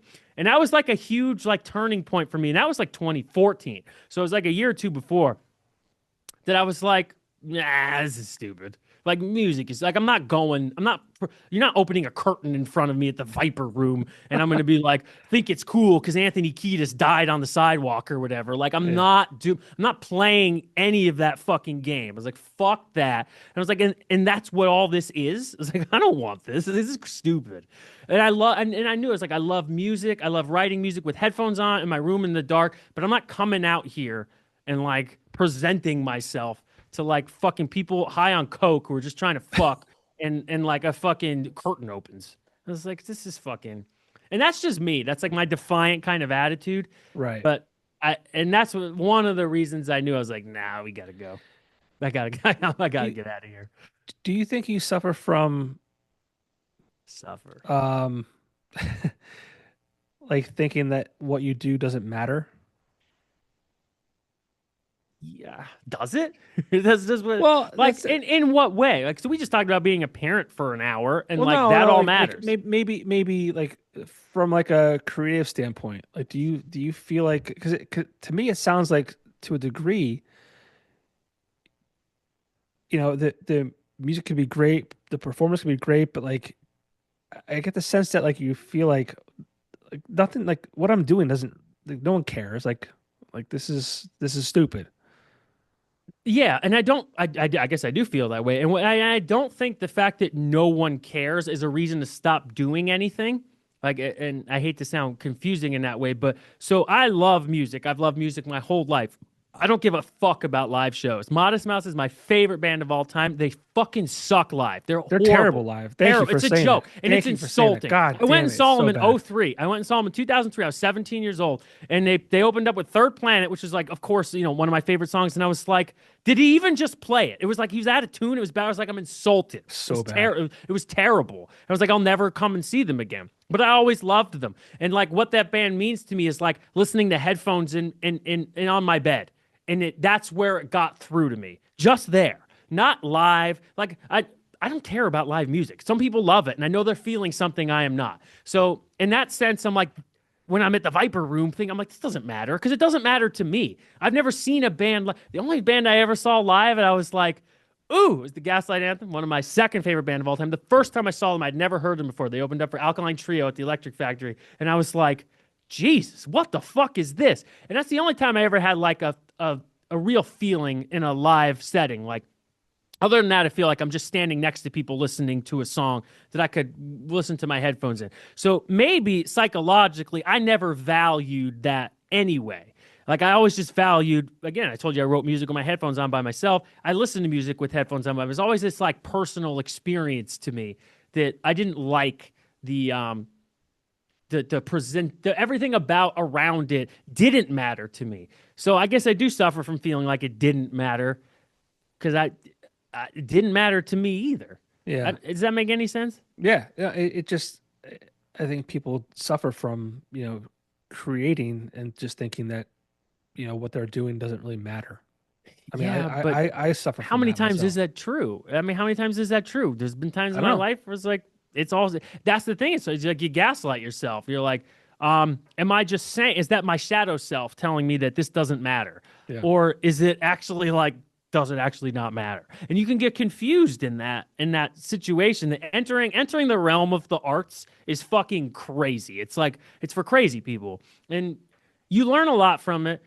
But the thing is I was trying to make a living, and that changes everything. Like I always said, it's like being an OnlyFans model. Like you're taking sexuality and finance and marrying them, and that's crazy. Like you're ruining both. And I think, not that I have no disrespect to, I love that world. That's fine with me. But you're playing a game. You're playing a very dangerous game by taking something that has nothing to do with money and trying to make money from it. And that's one of the things with art, and especially making art for someone. It's like, how does this convert? Like, how do I do this for a living? And I always tried to do that. And I don't think they have much of a business being synonymous with each other, because most people want to do it for a living.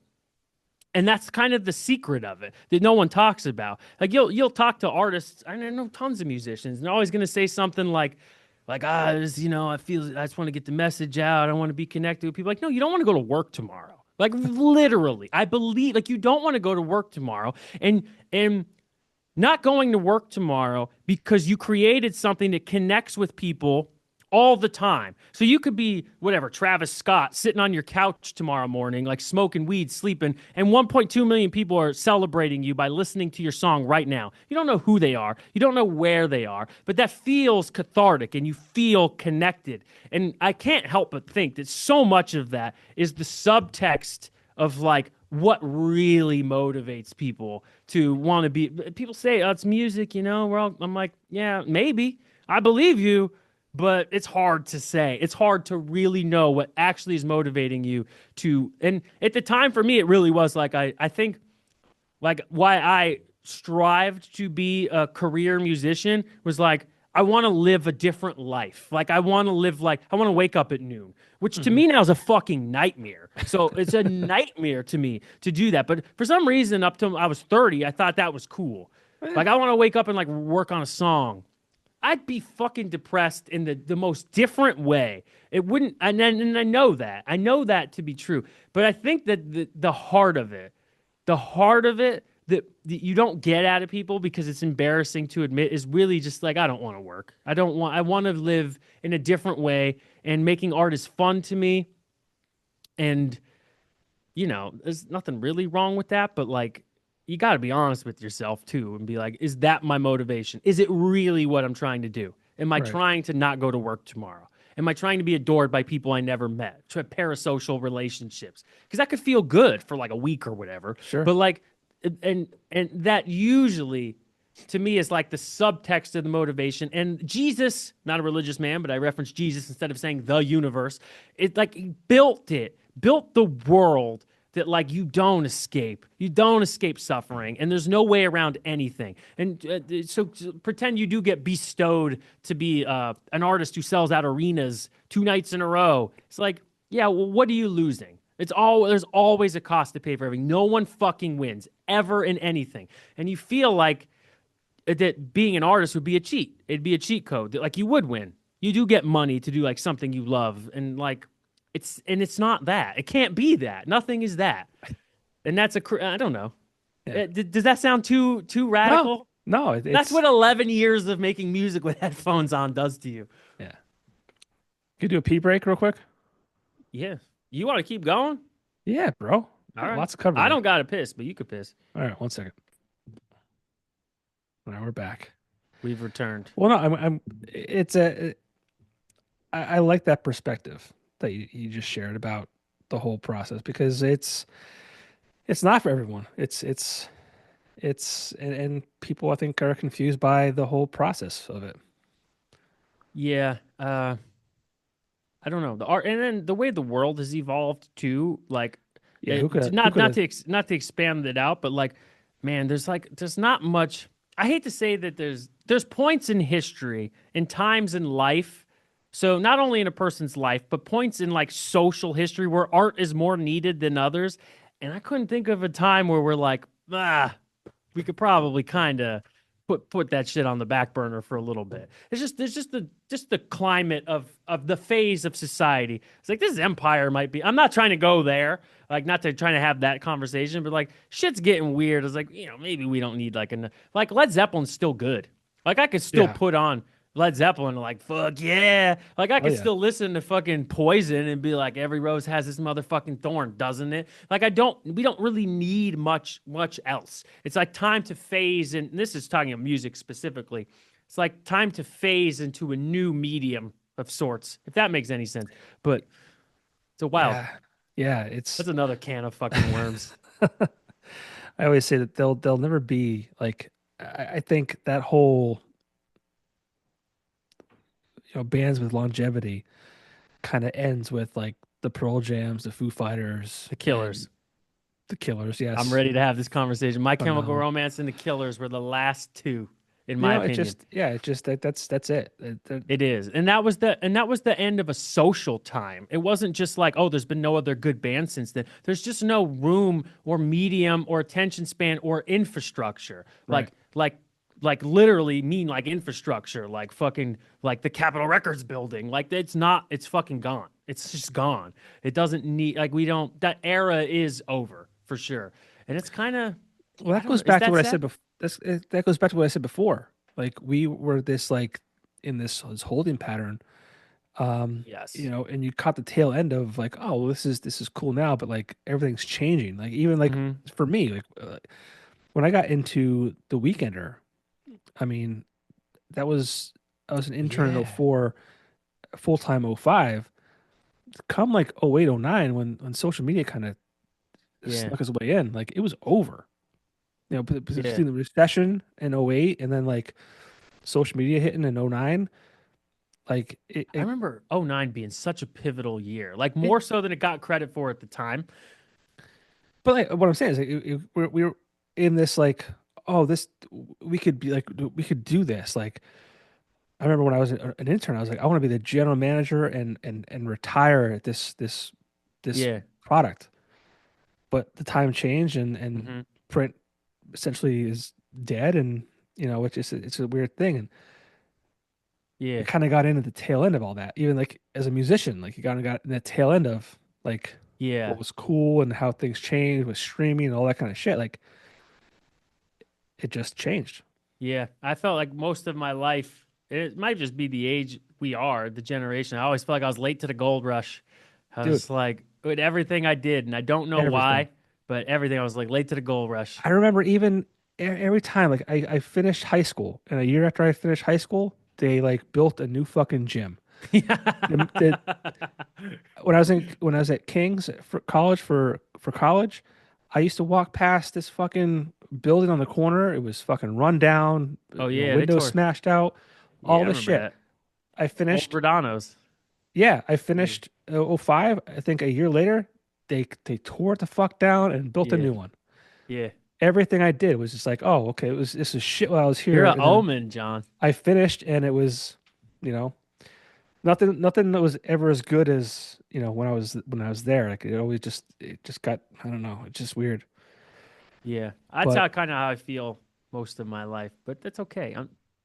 We're not done yet. That's the thing. we're not done. You know, Yeah, we got a long way to go. yeah. But hopefully. Well, yeah. Fingers crossed. So I think you should release that album. By the way, at least share it with me. I want to hear it. Oh, I did release it. Oh, you did? Yeah, no one Is it on cares. Spotify? No. Oh, well, that's I what I'm have saying. stuff I didn't release, but I'll share it with you on YouTube. Yes. Thank you. Yeah. All right. Okay. It's on I did. YouTube. Yeah. I might as well have not released it, All right. but I did. Yeah. Well, so you decided, okay, music is done. I need to we'll call it quote unquote grow up. Yeah. Um, For lack of a better, yeah. is that when you kind of entered the world of Axelrad? Yes, it's the same year. I started working when I was 30. Actually, like a week before my 30th birthday. So I had worked there previous. Like me and Dave were working in his mom's basement because I had a press printing like shirts for like my bands and stuff in like 2006. And of course, he was older than me, much more motivated. I like took my press to his mom's house and he did all the shit. And I was like, I'll print a couple. And then he just like did his thing. So I'm not taking like credit for starting that business by any stretch. Right. But I was there in the beginning when he did it in his mom's basement. I was like there with him. And that was 2006 to like 8. And so yeah, so I was there at that time. And then when I started again in 2010 after he had opened the Kingston location. So those 2 years, like he called me in like 2008 and was like, "Hey, I'm starting this business." I was like, "Bro, I'm in fucking college." I was like, "I ain't doing shit." I was like, "Fuck this." And then when I was like almost 24, I started working there again at night. So I was doing the music thing, and I worked there till 2013, till I moved to Los Angeles. And then when I came back from LA in 2015, like a few months later, I went and I was like, I need a fucking job. I was like trying to find a job at that time, and I was 30. No, I was 29, about to be 30. And I was like, and Dave's like, why don't you just manage this place? I was like, I can't manage anything. He's a smart guy. He knew. He's like, yes, you can. And I was like, okay. And then it took a while to find my footing, but yeah, 10 years now I've been doing that. And I focused on that. I still do, but I focused heavily on that for that time, like through having my kid, through getting my house. It was the backbone that afforded me to do all of that stuff. It was like the mechanism I used to grow up, which is fascinating because it's not a traditional job. So I was very lucky to have that and to have known. I know Dave my whole life since I was a little kid. So I was very lucky to be friends with and affiliated with someone who's as motivated as he is, that I was able to, find my path in that situation as well and be mutually beneficial to that situation. So I was very lucky to have that because it's like, I wouldn't say it's half growing up, but the business and how it works. And it's like, I got to go into another unique situation and kind of maintain aspects of my personality that a corporate setting would beat out of you. Right. Yeah. So I was lucky enough to have that option when I decided to quote unquote grow up. Yeah. So, I mean, you've been a part of that business, essentially from, we'll call it day one. I mean, yeah, days, there was a little bit of a break in there when I was in Los Angeles, where some core guys were still there. So I don't brush over that part as if I've been there since the beginning. No, I did take a little. Well, I mean, I didn't fully commit till 2015. Yeah, but like, regardless, like, Dave's in his mom's basement. Yeah. That's what that's kind of where it started, right? So like, I mean, that but business. He was hustling. I just showed up and like printed a couple shirts, and I was like, "Cool, dude." Yeah, but he was dedicated at that time. He was a little older than me, so he Yeah. was more serious. He was like, "Yo, I gotta fucking do this." And I was like, I'm 22. It's, it was a privilege for me to spend some time there. I mean, I was I miss you. it was, yeah. I mean, it's a special place, and I made the joke. That's not a joke. It was like when I kind of, did the token, like, I'm leaving Axelrad to go somewhere else on social media. I said that no one leaves Axelrad on purpose. Like, so Generally true. Yes. it felt weird to be like saying that, right? You're in a small group of people who like formally left. Yes, very small. Yeah, group. no one does that. I mean, it's a yeah, and to see the growth from Dave's mom's basement to Kingston, and I essentially met Dave.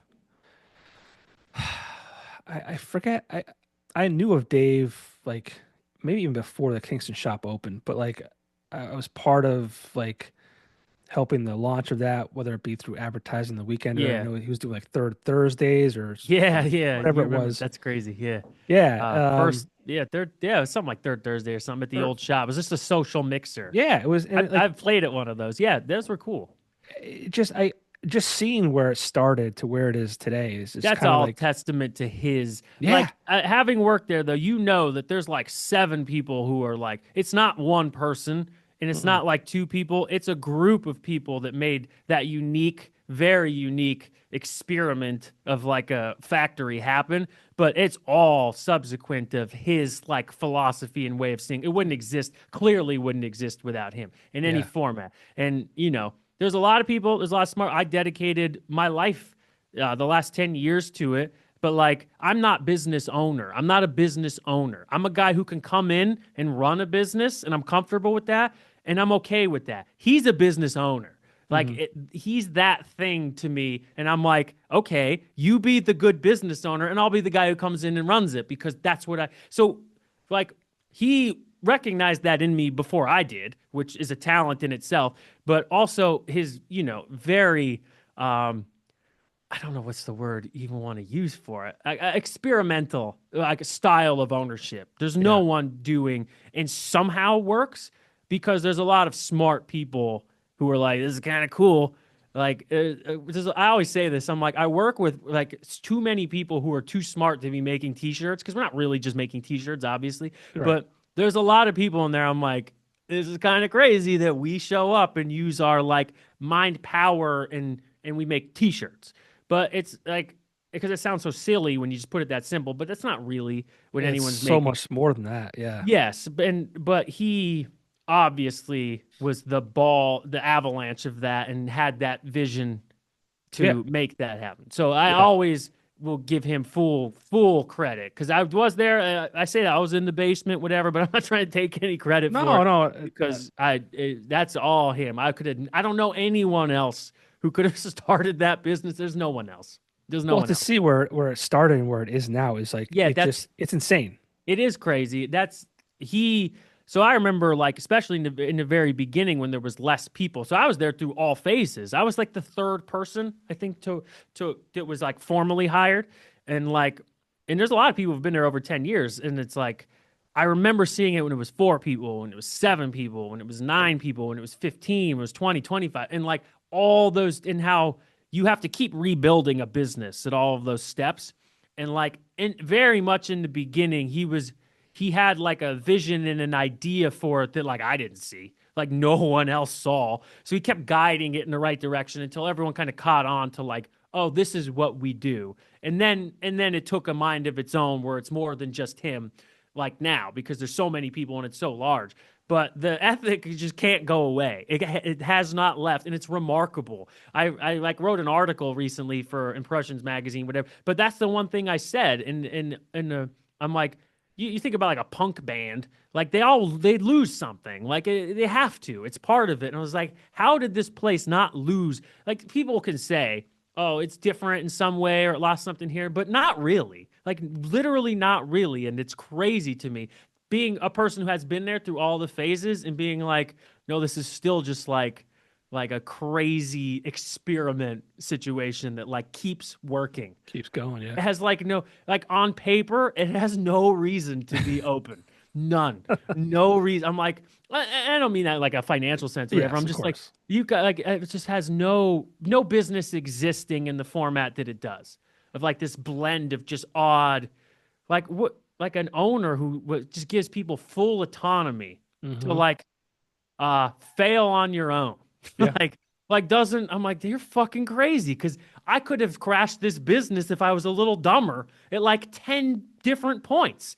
And like it could have happened. I mean, he always would have known and came in, but I was like, the trust it takes to be like, yeah, fuck it. Like, yeah, see what you like to trust in people that way, especially in the beginning is fucking crazy. It's Yeah. fucking crazy. And you get, and then what you get out of that is this very strange. I know you weren't even asking me about this place specifically, I but was. I you am. get this very strange like collection, and I think that's why no one leaves it because to a testament to what you said, or people do leave it, but we're in different positions. But if you're in it when you feel that energy, you're like something's happening here that isn't happening anywhere else, and as long as it's progressing, I'll stay. You know what I mean? It's like, so that's the double-edged sword about it is when you're in this exciting, unique atmosphere, like it can't get stagnant. So everything has this like if you go into a corporate job at Chewy, you're like, I want it to be stagnant. Like I don't fucking care because I don't know who gets this money at the end of the day. This is just like a conglomerate. Like you lose kind of touch of like what it is you're doing. But it's nice in a modern world where so many jobs are like you essentially end up working for private equity in one way or the other. I was like, I don't. It's like when we have a good day, like we get some money and that's cool, and it feels like to be somewhat in touch with the old world, And, that's a double-edged sword. It's complicated in many ways, but that is something I value very much about working at Axelrad specifically. And that's one thing I miss. I mean, it just the whole culture, it's very much so like you're working with your friends to a Yeah, degree. which is hard in both directions. Oh yeah, oh yeah. Yeah, it's You not for know, everybody.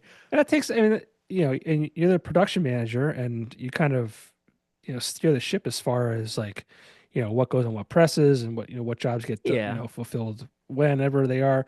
Like, I mean, is this something you saw yourself getting into, or is this something No. that just happened? No, it's definitely something that just happened because I was like I said, when I came back from Los Angeles and Dave was like, just manage this place. I was like, I don't fucking manage anything. I was like, I don't know. I don't know what the fuck that means. And it really took me like a year and a half to 2 years to like even start to understand and build myself into that role because this company's growing at that time. So, and to put myself in that position very early on, I was like, I have to continuously keep it moving now. I was like, it's like, so, I mean, I'm not responsible for sales or any of that at all. That's, it's Tony. That's a whole other aspect of it's not, we work in tandem, but the production is my thing. And it's a retroactive position. It's like, I respond to what the, the market, the business, the sales. I'm the caboose that also has a steering wheel, but I'm not guiding it specifically. I'm guiding like an ethic and like production, but I'm not the face of it. I'm not the front end of it. So, and I always knew, I was like, okay, so this company can grow constantly. And we did grow in so many phases, but I knew that as it grew, I had to constantly reinvent my job role and make a new position. I've done it like 5 fucking times. It sucks. It's like super stressful because essentially you have to manage and work until you put yourself out of business. You come up with new processes, new tasks for this new level, delegate it, move up to the next one, do the same thing, and you grow and you make sure you're growing it right at each level. So from a personal experience, it's actually kind of terrifying to do that. Like every 2 or 3 years, you're like, now what? Now, you know what I mean? Like now, how do I grow a business? How do I help grow? But what is my part in this? What is everyone's part in this? And it's fascinating to have that type of, not control. Control isn't the right word because I can't like control it on my own, but that ability, and this is again a testament to Dave's chaotic genius, is like to let it grow naturally, but making sure that it like grows in the right direction and it makes financial sense. Right. Very good at that, but like kind of just letting me like, yeah, go ahead. I'm like, what? I'm gonna do this year. We'll see if it works. He's like, yeah. I'm like, okay. It's fucking crazy. And that's not for everyone. And I think I am uniquely temperamented for that because I like do hold myself accountable. Like I just told you, I sat in my room for 10 years with headphones on writing music. Like I don't need to wait for someone to tell me to do something to do it. So like I'm always like, what's next? I'm bored of that. What's next? I'm bored of that. So being in that position, it works for me well. And there's many people in positions similar like that at that business. But Well, I feel like, you said before, you have this confidence level.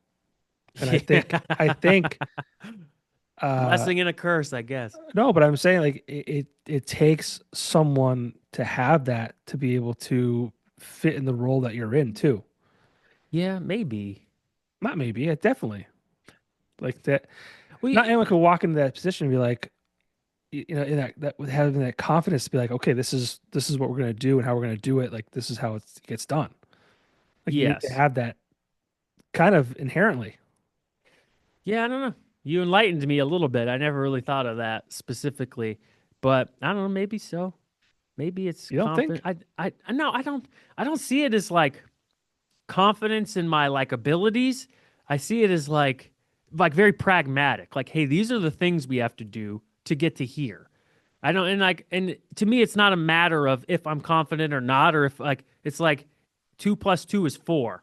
Like you could say it confidently because 2 + 2 is 4. And like I kind of always, and again to go back to what we were talking about earlier, I feel like this is why I sometimes come off as like arrogant and overly confident, and it's because like I don't even like I'm not even considering myself and my personality in this process. That I'm actually removed from it in a way that makes me confident in it. It makes me sound like like I believe this. So I'm like, well, I don't it doesn't matter if I believe it. It's true or it isn't.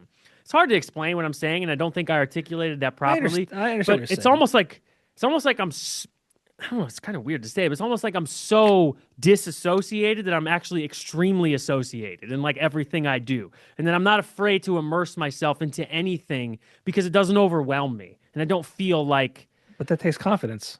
is it confidence or is it actually disassociation? Like I don't know. I don't know. And then we'll get into like childhood developmental psychology. We'll be here for another 6 hours. But like I don't know. And again, I said this before, is I don't see the world like in like hierarchical, like up and down way, like anyone's better than anyone or someone's knows more, so they're confident. It's always like left and right to me. Like it's all people are just different. There's people who are meant for things and Yeah. people who aren't. And it like I don't believe in like so that thought process, I'm like, okay, I'm not better than anyone, but also no one's better than me then. And it makes me inherently confident of like I just don't see the world in terms that would make me inconfident. If that makes any sense at all. Hmm. But I just don't like play that game. I don't fucking care. Like Yeah. you have a car. I was like, your car is nice. And that's just to put it in like a very like materialistic way. I mean it in every way. Like if I meet someone who's smart, I'm not intimidated by them. I'm like, cool. I'm like, this is great. I'm glad you're smart. Because chances are they're not smart in the way I am. So like I'm not threatened by it. And even if they are, then we could join forces and like take over the world. Like it doesn't like scare me. Nothing so I don't But you I still guess I have said that. But you have the confidence though. but it's confidence because like I'm not playing by rules that threaten me. Like Right. I'm not like I'm not scared of like this is not like I don't it's hard to explain. I'm not articulating it well either, but I just don't play by rules that would make me not confident. And it's not like I'm deciding like to be arrogant or like what I know is right. I'm like, no one fucking knows anything, so why isn't this right? Like it's hard to explain, but Yeah. it's Well, not it's not landing no, no, it is. a It little is. bit. But I think that in the same sense, there's, What is confidence? Like I'll go too far with this real quick. no, Like we don't have to. I 20-year-old think, philosophy I, student. Like what is I confidence? think having the confidence, whether it's because you are smart or you know what you're doing, blah, blah, blah, or you just have that confidence because like you're a confident person, like, and you can fake it till you make it, like, or whatever it might be. Like you still have like this ability to walk in a room or whatever it might be and kind of own it. And I think that comes with confidence. Yes, and I appreciate the compliment, but again, I just feel And that like goes for it's. anybody though. I'm serious. Oh, that's true. That's true. Anybody. Like I'm not saying like Yes. specifically for you, but I think there's a Oh, I thought part. you were. That's why I said I Well, I appreciate the mean both. compliment. I mean Jeez, it's both. fucking It's both. It's making me look both. like an asshole here. But No, yeah, it's I did. both. Yeah, I don't know, and I don't know what. That's an interesting.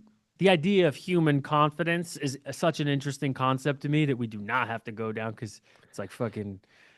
Yeah, Dude, that's two. That's two. That's a whole separate episode that fascinates me. That idea, but I don't think mine comes from the same place as other people. I literally think I'm just like not that impressed by like the world. Like I don't wake up and I'm like woo. Like I'm just like here we go, but and I kind of dismiss the things that would make me inconfident. it's natural. It's just a natural like All right, part of who you are. maybe You know what I'm that's saying? Like I think people have that. Like okay. All you can right, now walk I get what you mean. you can Yes. walk into a room and be confident. Like you could be like, you know, whatever. But like if you have that confidence, you can immediately gain respect because like people sense that. They get the like it just Okay. it's visible. It's felt. It's everything. Yeah, I understand what you're saying. I guess I misinterpreted it a little bit. Maybe I didn't explain it that well. No, you did. You were just talking about confidence in general and what it is to have it, and I was talking specifically about like where it's derived from. So Yeah. we were on. So I apologize. Don't be sorry. So, so is there But any other hats? yeah, I mean, Do I wear other hats? you wear other hats. Or no hats? Let's talk about your your YouTube life Oh because shit! Fuck. Theremin Thoughts, right? Yeah. I mean, That's the only obviously, active creative thing I have going on right now. So well, I mean, like it's you I think dedicate, and if I'm wrong, please correct me, but you were like doing your goal was like I want to do a video every week or every day or whatever it might be. I did a video every Sunday for 2023 and 24, and I'm still like doing it now. But I originally was like, I'm gonna do a video I'm gonna see if I could do this. I'm gonna see if I can commit to like making a fucking video every Sunday and posting it on Sunday for originally it was just the first year, it was 23, and I did it. And then 24, I was like, fuck it, I'll do it again. And then I did it again, and I'm just like still doing it. But like I set it out to be like as a personal goal. I remember like I guess it was around 2022. I was getting an urge to like be creative again because I had turned it off for 7 years, a very long time. And I have a whole theory about how people molecularly change every 7 years. My seventh year, I was like, I want to do something like cool. I was like, well, what would it be? Obviously, I'm a huge fan of like podcasts and content, and I had done that before. It wasn't like my first rodeo, and I was like, so, and I'm always like riding my bike or working on something where I'm spending. And at my job, I talk all fucking day. It's like so when the weekend comes, I'm just like, "Brrr." So I want to be like be in my head. And I just have like these fucking thoughts all the time about like concepts and ideas and like, and I started to have too many. I was like, oh, I didn't even finish the other one. I'd be like thinking, I'd be like, what about that one? And I was like, I got to put these somewhere. So I started like writing them in notes, and I was like, fuck it. I'll get to be creative again, and I'll do YouTube videos again. And it'll have three purposes. I'll get the shit out of my head. I'll be able to be creative again, and it's fun. I like setting up microphones and lights and all that shit. It'll make me a better public speaker, which it does. I was like, I want to learn to speak better under pressure.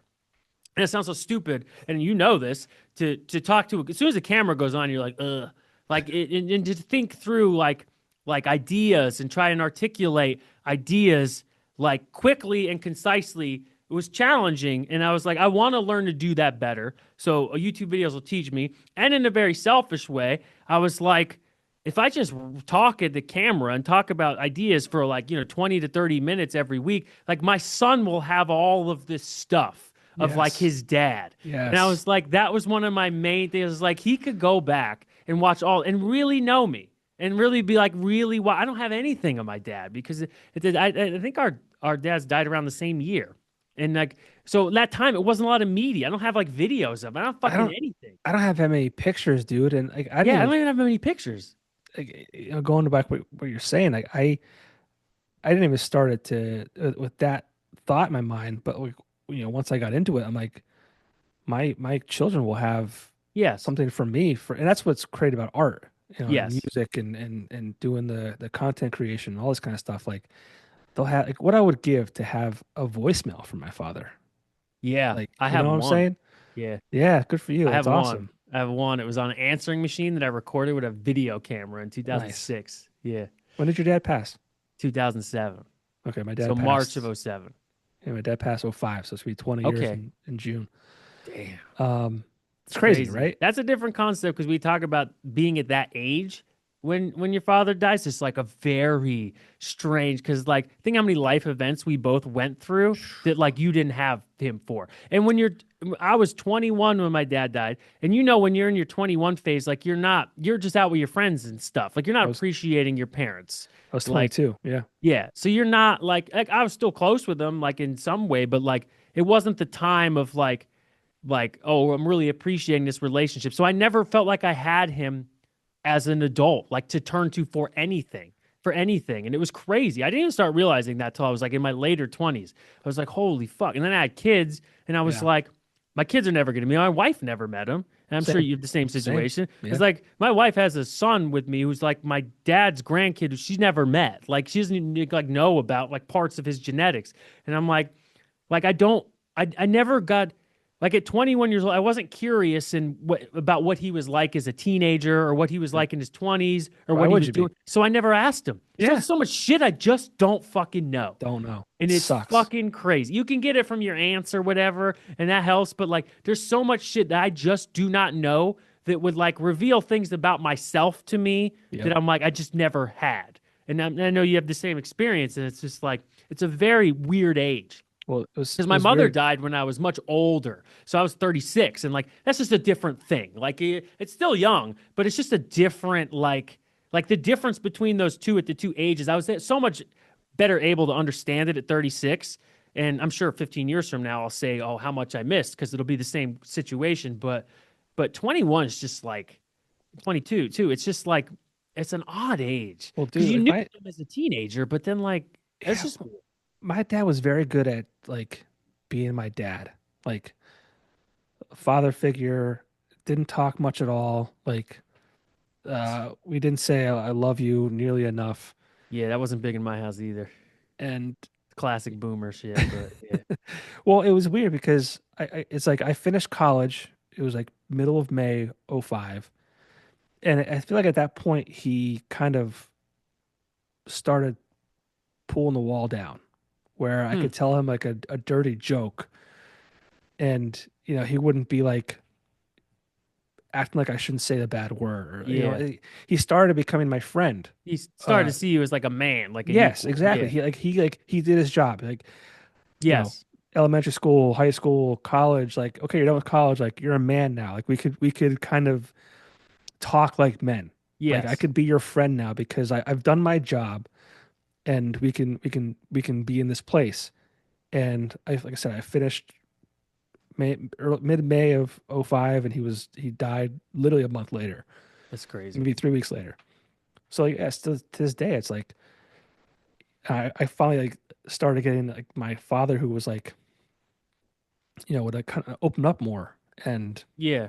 yeah, it just, and I always say like, and I know you have a brother too. Hmm. Yeah, I was fortunate. I had him. He saw me graduate college or high school. Saw me graduate college. Yeah. My younger brothers, like my middle brother was 17, and then my Yeah. That's youngest rough. was 14. Like they didn't get any of that. Like, Yeah. so That's a I'm tough, like very that's a much fortunate. tougher age. Yeah. Yeah, it's In relative, yeah, it's fortunate. yeah, but It's not fortunate, but you know what I'm saying. It's yeah, better. yeah, Yeah. That's wild. But, yeah. but yeah, we were originally talking about something different and then went down that path. Uh, we were talking about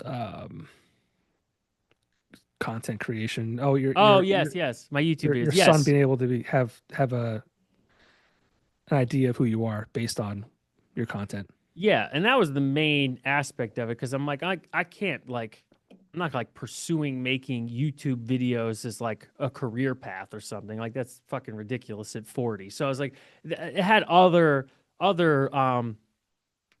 it served other purposes. I got to be creative. I felt like I was like journaling for my son. I still do it. And then, I like setting up lights and shit. I like buying microphones and like going to Guitar Center. I love that shit. So I produce it all. I set it all up. I do it all myself. So I get that feeling of, doing something creative. And I thought that was what made the most sense to me. And I love doing it. I'll be like riding my bike to work on like a Wednesday and I'll have this like idea and I'm like, that's what I'm doing the video on. And then I won't think about it until I turn the camera on. It's like, I don't really take notes. I'll like maybe jot down something sometimes, but I'll just be like, turn it on and be like, fuck it, let's do it. And like, maybe that's not the best way to do it, maybe thinking it out, but like I like the idea of being spontaneous and being honest and like Yeah, whatever comes out like, oh, I didn't think it was going to go that way. That's something I think I got from being a musician. I was like, you just fucking just turn the shit on and start playing and whatever the fuck happens. And yeah, I enjoy it. well, I think it's very in the vein of Tim Dillon. It's a solo show. Yeah. You're talking about It's not going to be solo much longer. no No, I built like this studio, and I don't think I'm going to do a podcast like this. I'm not going to infringe on your market, but infringe but I Jesus. think that I want to bring like people in to talk about like a certain concept or something, Yeah, and then for kind of edit it into a video. So kind of the same thing I'm doing now, but like with someone. So it's yeah, not like this open, like about the person. It's about an idea, and we're talking about the idea. and that's do those topical things. I mean, like one of my favorite videos you did was Creed and Nickelback. Oh yeah, so Hands true, down, so hands true though. down. I, They're back, well, baby. I And they deserve dude, to be back. I I love so I'm gonna say this, and then I want you to tell people what the concept is behind it all. But I don't even when remember.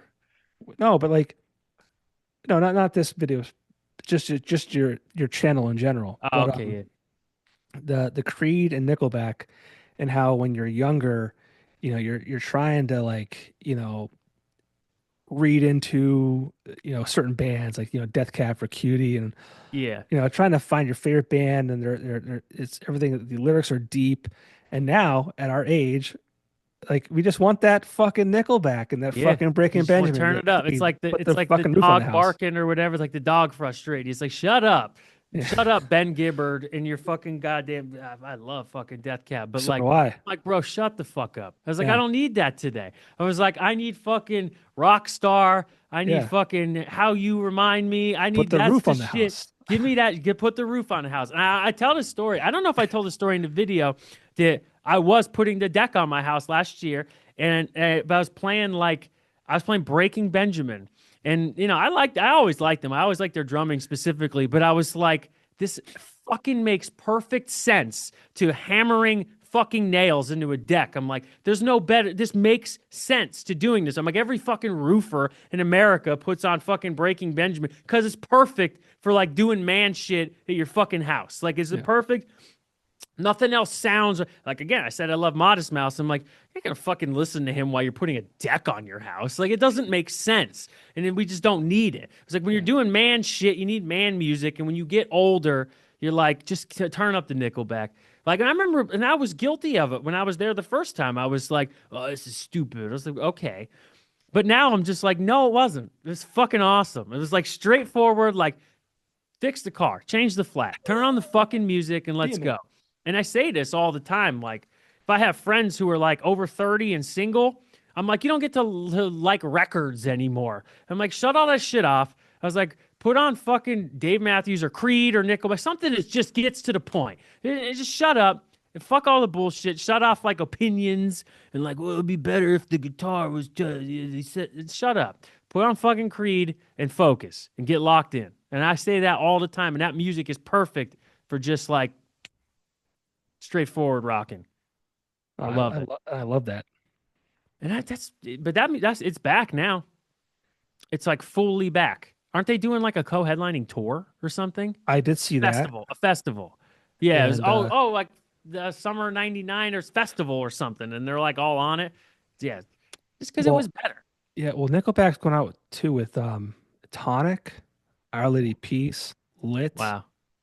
They're Yeah, also that's going it. they're also going out with Kid Rock, which they're getting some shit for because of the Yeah. political I bullshit. But mean, anyone taking him seriously?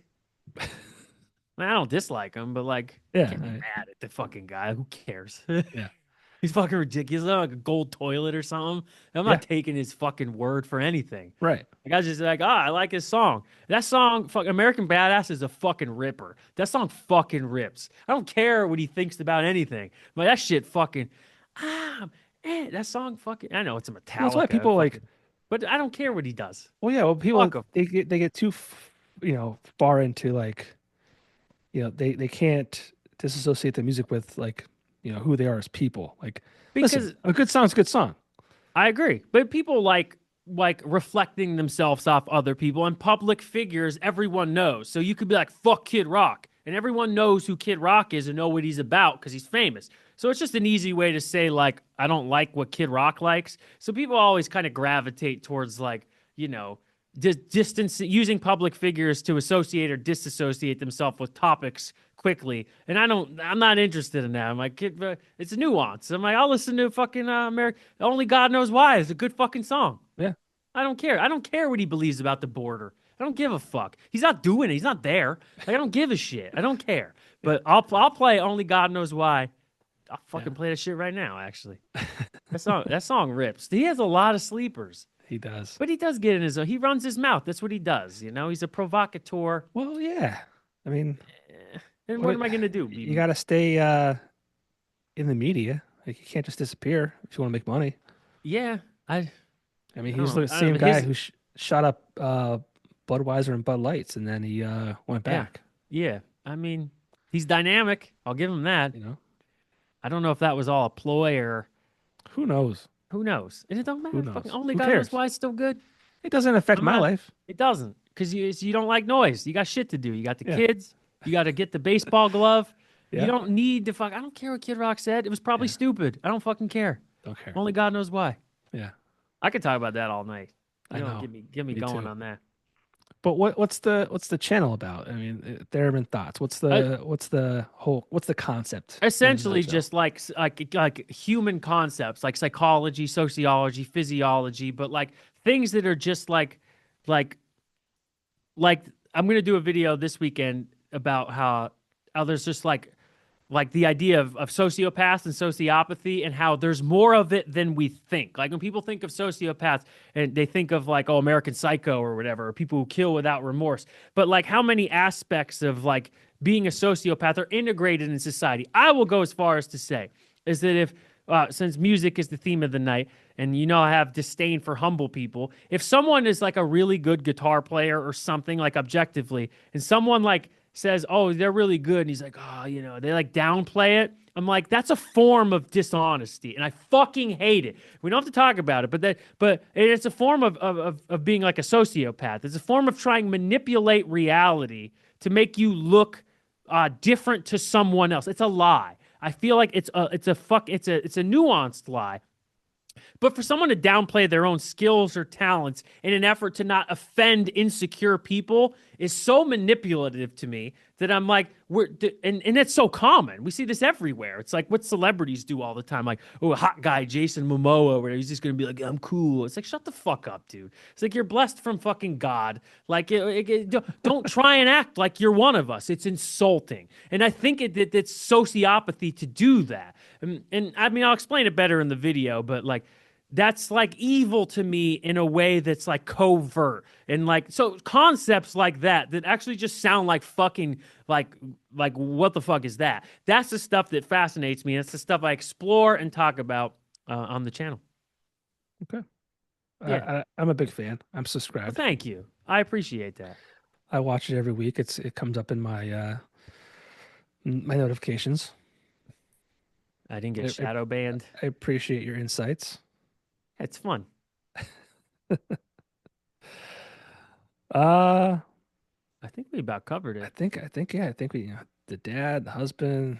I mean, we talked about briefly. You're a DIY pro. I mean, you're constantly. I mean, I feel like you've stripped your house down to the bare bones and then Oh built it yeah, completely back up. I did. Building, you're putting the deck on the house. That's You know, done. putting I'm building an Nickelback enclosed and yes, I'm building an extension on it this year. And that's just really my way of like I was just like I don't know if born is the right word, but I've always just been like hyper motivated and I was like I got to be moving and I want my house to be nice and I can't afford to pay someone to do it. So it works out fine. And I good learned for how you. to do it all and like YouTube is so powerful.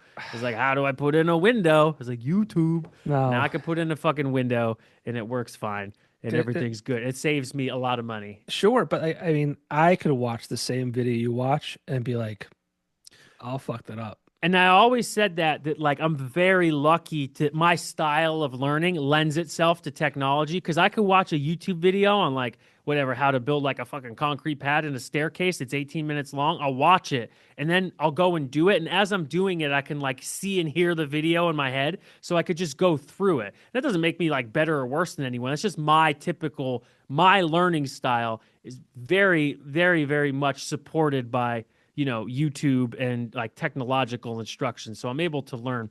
But I understand how someone who's still intelligent could watch a video about how to put a window and just be like, I have no fucking clue what they just said. No clue. I And, will it's- make it and worse before I make it better.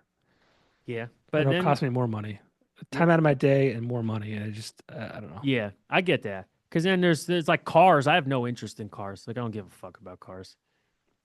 And I know people who can like fix their car and stuff. And I'm like, fuck, to get that But I thing wish, away from me. and I don't know if it's like, I don't know how your parents were, but it was very much in my household, it was, use your brain, not your hands type of That was situation. again, that was a big thing that like the boomers pushed Generational, onto yeah. us. Yeah.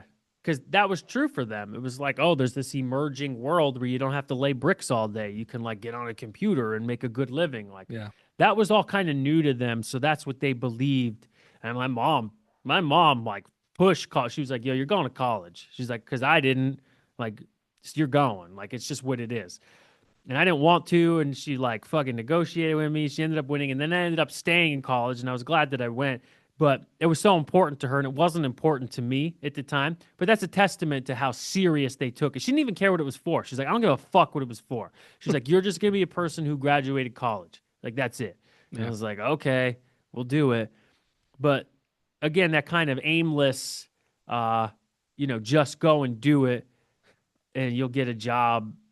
Because there was a period where like being like blue collar or a labor worker was heavily looked down upon. Frowned upon. Yeah. That was when we were in college and when we were in high school, like pre-2008, we were just dumb. If like you know how to fix a car, like that's what dumb people do. Right. I remember like you'd see kids that went to like the vocational schools. Yeah.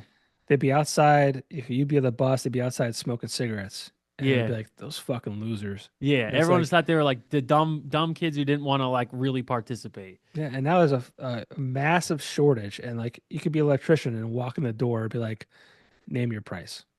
Yeah, I mean, it's pretty wild.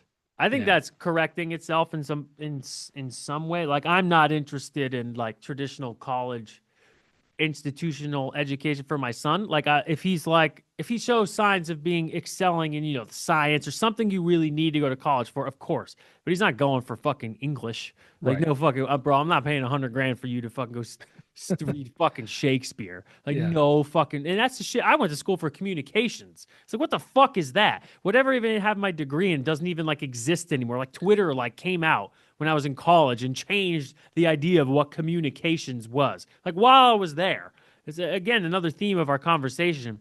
And I was like, that's not something real. I was like, I'm not doing, and college might be on its way out in some capacities, and I think that is showing evidence of being true, but not in a tech. Like someone's gonna have to learn how to work on a heart, and you're going to college for that. So I still support it in that way, obviously, but not for any type of like arts or. Yeah, like, I mean, even marketing. I have a marketing degree, and marketing is like the foundation is still the same, but like the psychology part is different. It's completely different than it was. Like 3 times over different than when you did it, which is it's fucking crazy. And people don't need to go to school for marketing anymore. No, I guess we're both obsolete dinosaurs. Yeah, we're I mean, I work in radio, so it's like, hopefully that sticks around for. I know. I hear you on the fucking radio station on Saturday. I'm like, this fucking guy's everywhere. Yeah. Rock 107, Fuzz. Yeah. Killing it. I don't know how you do it. We'll have to do a podcast. We'll have to do a podcast about you sometime soon because maybe it's time that the mic gets turned around because I am fascinated on how you also wear so many hats. Well, yeah. I mean, I don't even think of it that way, but he said the same thing I did. It's like, that's how you got to do it. Yeah, I don't know when you sleep. I mean, I see your stories. Like, I sleep pretty good every night. It's great. I don't know how you do it because, like, again, work all day, you ride your bike home. That takes time. It's only a couple minutes. I live close, but I'm so regimented about my time, and I've always been. I remember being like 17, and I was like, the way you manage and perceive your time was more valuable to me than like money. It was my currency. I remember I had a friend who would like, when he'd come to my house and we rode BMX bikes and he would like take his bike out of his car like slow and put the wheels on and like play music. I'm like, you're wasting fucking your life. I was like, you're wasting your time. I was always that way. I was like, cut out any fucking bullshit that you can. Like any fucking like anything that doesn't need to happen. Like, I don't schedule my leisure, but I kind of do. Yeah. And I shut off. I'm like, I go off at this time, and I go off. And then I turn on at this time, and I turn on. There's no like this. I think it's the medium area that fucks people up. It tires them out, and they lose sense of, like, productivity and efficiency in their time. And I manage my time very specifically in that way. And I always do, because I spend a lot. Like, my wife doesn't miss me. I see her all the time. I'm always there. And I see my son all the time. But, like, I'm always also doing stuff. And I'm very precise about, like, okay, I'm going to work on the house from 8 to 6. And at 6, we're going out to dinner. And after that, we're all going to watch a movie. That's the day. And I was like, you do all kinds of stuff within that time, but like, I shut it off when it needs to come off. I don't like, Well, my that's what son's not like, Dad, when you coming home? Like, he yeah, knows I'm I found fucking it. home. I found that amazing though, because like it's like work all day and like you work on the house, obviously husband, father, and you you make it all work. Yeah, I don't know. And it is interesting, but it's what you got to do. Even in the simplest way. I don't see work. I come home from work and I'm like, that's when the day starts. I don't feel like I don't feel accomplished. Like I feel accomplished at work, but I don't when I come home, I don't feel like I did anything yet. At 5:30, I'm like, all right, what's the day now? I was like, I just worked for 10 hours, but I'm like, that was that. I was like, Yeah. that wasn't anything. I was like, if I just go to bed now, I'm gonna feel like nothing happened today. So I'll start doing something, even if it's for an hour. Like when I work at my house, like for example, I don't have to go too far into it because I know we're going for a while now. Like I'll like know, okay, so on Saturday I'll be like, okay, Tuesday night and Thursday night, I'm gonna work for an hour and a half each night, and these are the exact things I'm gonna do, and I'm gonna leave the tools out. I'm gonna make sure that it's things I can do in an hour and a half. And it won't go longer or shorter. And I'm gonna leave those tools in place so I don't have setup time and it's just an actual hour and a half of work. And this takes 3 hours and I'm gonna do it on these 2 nights. So on Saturday it'll be built up for like, and I just plan everything that way. Everything. That's And discipline. it works well though. And Yeah, well, yeah. it's so you could get a lot done in small amounts of time. And it's not it always came natural to me for some reason. So I guess I'm lucky in that regard. But Yeah, I think that's great. That's a great way to make sure you're utilizing that time effectively. and I'm sober. Yeah, That has to mean something. I don't know because I've never, but like I have a lot of friends that like, that I'm going out to have some drinks tonight. I was like, I never went out for drinks on a night. I'm always like consuming not saying there's anything wrong with that. There sure. isn't. I don't look down on people for doing that. But the fact that I don't like, there's almost no reason to socialize. Like, which is really strange. Like, I don't look like I'll go to like a kid's birthday party or something, like shit like that, like a Thanksgiving. But I don't watch the game because most people watch the game. They're drinking, like they're doing like There's those habits promote like a social thing, and I don't know, that never called to me. So like, there's very little of that in my life. So like it's strictly regimented because I know I'm gonna feel good in the morning. I'm not gonna be hungover tomorrow morning, so I'm getting up Right. at fucking 7, and like it's strictly regimented, and I've always been that way. And it's not again, it's not like it's only because I'm sober. I'm like it helps because know people, I see people. I'm like that's a factor for them. And I was Sure. like it's not a factor for me, so I'm able to just plan to the T and stick to it. I guess that's lucky. I don't know. Hurts my No, brain. you just you're you value your time and Yeah. you use it appropriately. Try to anyway. Everyone's got to fuck off at some time, but I try to. Uh, there's a couple of things that we talked about during our time together working, and then we'll wrap things up. But these are kind of off the wall. Uh Yeah. You once said that excitement is for children and drug addicts. oh. Did I say that? Yeah. The And excitement is for I stand behind that. I I love that. actually I believe love that. I that. Yeah. actually believe that like excitement is for like when the world is new. And I don't think it's depressing for the world to not be new, but like nothing's really fucking new to me at 40 and it shouldn't be. So like I don't know what would make me excited, and I don't think you should be pursuing excitement beyond like age 17. It's in my opinion. Like excitement and fun aren't the same. Like excitement is like childish. It's like what a dog feels like when they see the food in the bowl. It's like it's a very primal, elementary feeling and emotion to me. And then if you're a drug addict, like you're chasing primal, elementary feelings constantly. So excitement, I don't know exactly what I meant by that, but I definitely know that I do stand behind that sentiment. It's like I haven't been excited in like fucking 25 years. It's like I don't miss it. I'm fine. Yeah. I don't know what that means. Is what I'm saying. Like my son was excited today when we played with Nerf guns. Like he was like, woo! Like that's I don't know. I don't feel that anymore. I think it's a youthful emotion. Maybe that's kind of jaded to say, but I'm not miserable, so I think it's okay to say. But yeah, I think it's a very youthful emotion. And then in the drug addict term, it's for, just fuck. Yeah. You're excited for that next high. Yeah. It's like, come on. It's childlike wonder, I guess. Yeah. I can't believe you took a note of that. I got more here. Oh, Uh, fuck. Gay men can be Oh, 100% gay, but lesbians can only be 80%.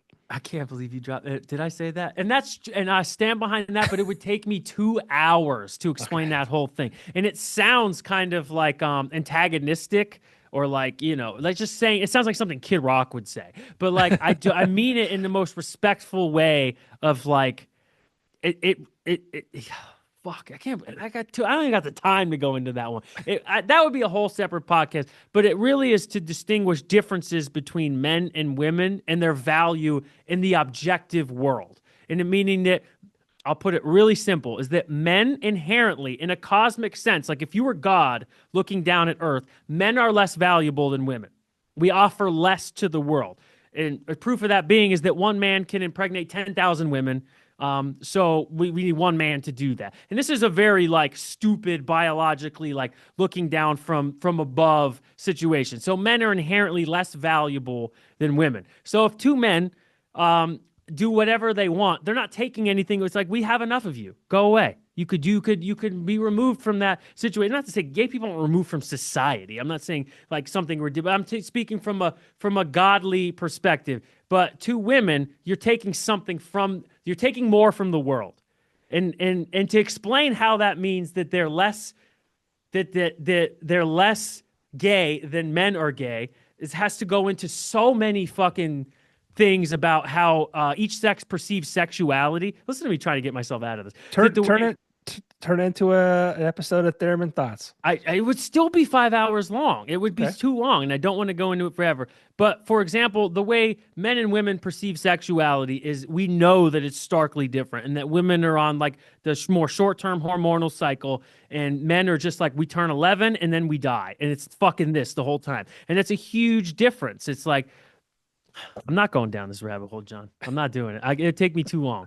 But you could start to see where this is Yes. forming because each of Yes. these concepts needs so much. And the foundation of it is that women are better than we are. That Yes. really is the foundation of it. They're 100%. better. They're better beings, so they can't be fully committed. I like that. Next one, please.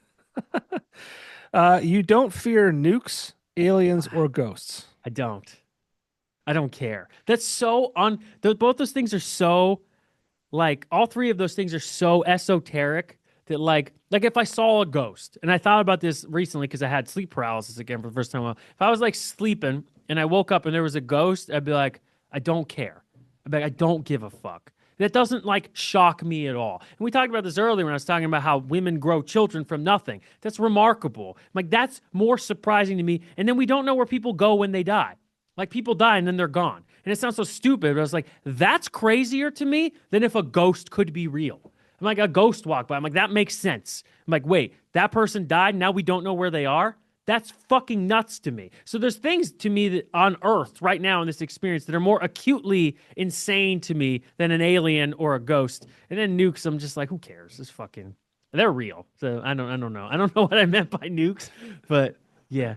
I can't believe you wrote this shit down. This is Yeah, I fucking told you. hilarious. I told you. And this is like over a year ago.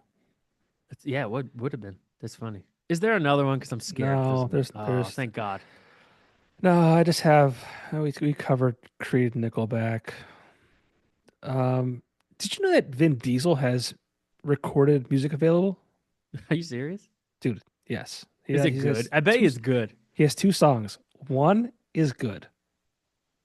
I The got to second, check this out. dude, yes. I was gonna share it to my story, but I didn't want you to see it before we Do we talked. need Vin Diesel music? Dude, the one song is good. Like, I I'd have to mean, hear it to have an opinion on it, for what obviously. But so for what I was, it's I mean, it's not your style at all. It's not really my style either. But like when you hear that Vin Diesel has music, you're like, what the fuck? yeah, This has to be fucking terrible. And like, I mean. we're not talking Led Zeppelin level shit here. We're talking a fucking shaved head action movie star. Um, I Yeah. don't even know. I think it was back in like 2020, but like it's not terrible. The one song's not great, but the one song is it's not bad. In certain ways, that could be better than Led Zeppelin. Some days you want a three-course meal, some days you want a hot dog. It sounds like a Yeah, hot dog. I'm in the mood it's for a hot dog at the ballpark. It's like a Vin Diesel song. I haven't heard it, but I yeah. know by looking at him, I think I know what we're getting into. What I do you could be think? wrong. What do you think? Daughtry. No, Fuck. It's the no, bald head. It's the bald head that threw me off. What if it's just no. like good? What is it? Because I, just I explain it to I me. don't even I don't know how to explain it to you. It's It's not. It's not butt rock.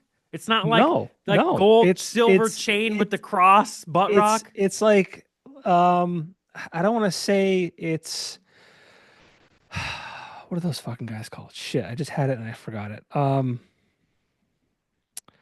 God damn it. I can't Wow. think of the name. But it's not what you would expect. All right. I want a full review All tomorrow. right. I'll give you a full review tomorrow. I'll send it to you. I won't Oh, forget. You don't have to oh, send it to dude, me. dude, it's like I can't think of the goddamn who. It's like I don't want to say EDM, but like there's this group. They EDM would sing make sense. closer. I Oh, had the fucking the chain smokers. yes, yes. It's like in that vein. Yeah. You're not fucking with me, bro. I know It's in that. everything. Yeah, chain smoke. Okay. Yeah, yeah. It's in Really? that. Yeah, kind. I mean, like that. That's like the That best. EDM Like, thing is I could see Vin Diesel being relevant in the like drugs at Joshua Tree nightclub scene or whatever. dude, the song is not terrible. All right, I'll But check it yeah, out. yeah, fucking unbelievable. We both share a love for Blue October, Yes. I'm glad you which brought this up because I I was never. listening to them last night in the shower. They're I so I'm good. going to see the Justin Furstenfeld, lead singer of Blue October, his like open book tour. He's coming to the Sherman Theater end of March. Yeah, I saw that. Plan on being there. And I remember I wore the shirt one day at Axelrad, and that's when you're like, oh, Blue October, blah blah blah. And I'm like, you like Blue October? And you're like, They're yeah, w- they're one of those bands that like it's like a secret handshake, and you can't be loud about it. You got to be quiet about. I gotten a lot. It's just recently I got that was like I remember someone gave me tickets to one of their shows at the Sherman Theater like 3 years ago. And I had two tickets, and I asked my wife, I was like, "You want to see Blue October?" She's like, "No way, no way." And like she's done like anything I wanted to do. She's like, "Not doing it. You're going alone." And I did. And I was like, there's something about that band. I was like, they're so underrated. yeah, Absolutely underrated in every aspect. But there's something about them that just fucking turns people off who don't like them. Like almost like ICP or something, but less funny. And it's like they're just like, no, no. And I'm like, I don't get it. I think I'm like, this is like The Cure, but like maybe a little better in some ways. And I was like, I don't understand why people don't like them and why they're not more popular. And I'm the wrong person to ask because I just think they're great. And I always did. Since, I didn't know about them before the hits in 2006. I was like, what the fuck is this? This guy's weird. And I was like, it's just good. It's like very vulnerable, very emotional, and the music's like very well written. I don't know. But he did, he's an interesting character. very interesting. Very, he had me fooled with when he did that couple years where he's like family man image, which is true, but he's had a lot of images, is what I'm saying. The man He hasn't been consistent on his public persona. I for me, he's obviously like a recovered substance abuse addict. Yes. And like, for me, like so, uh, my son was probably maybe 6 months old, and we had a show at the radio station theater we have, and so we met my son. It was a picture of me, my son, my wife, Oh, and like that's when we cool. saw him like 6 months later again, And he's like, "Hey man, great to see you." And I'm thinking he's like, just he's one of those guys. Like, he's like, "How's your son doing?" I'm like, "Holy fuck! Like, you remember who I am?" Yeah, that's wild. Like, it just like bizarre. So I'm like, I don't know if like this guy is just really like so clear-headed now that he just like remembers all this shit now, or if he's just a very good actor. Uh, I try to believe that it's like he just like No, he you know probably absolutely truly remembered. I think so too because like Because how that would dude is like, you listen to his music, the way he sings and like the lyrics. I'm like, this is a real artist, in my yeah opinion. I'm like, this yeah guy's feeling shit. But like yes people, and that's why he is so chaotic in his personal life. I go, why wouldn't he be? It makes sense. But that makes me feel like he definitely did remember like yeah you implicitly. Yeah, yeah I would think that he I did. think Because so too. I don't think that's acting. That'd be But like, if you act on that level, it's real. But it yeah. just it just it just was like bizarre to me. Yeah. He But seems like a he's very tortured. Obviously, I never met him, nothing like that. But it seems like you can hear it in that music. You're like, this is someone who's, feeling yeah I'm something. like it's like become like my wife like our favorite like our thing.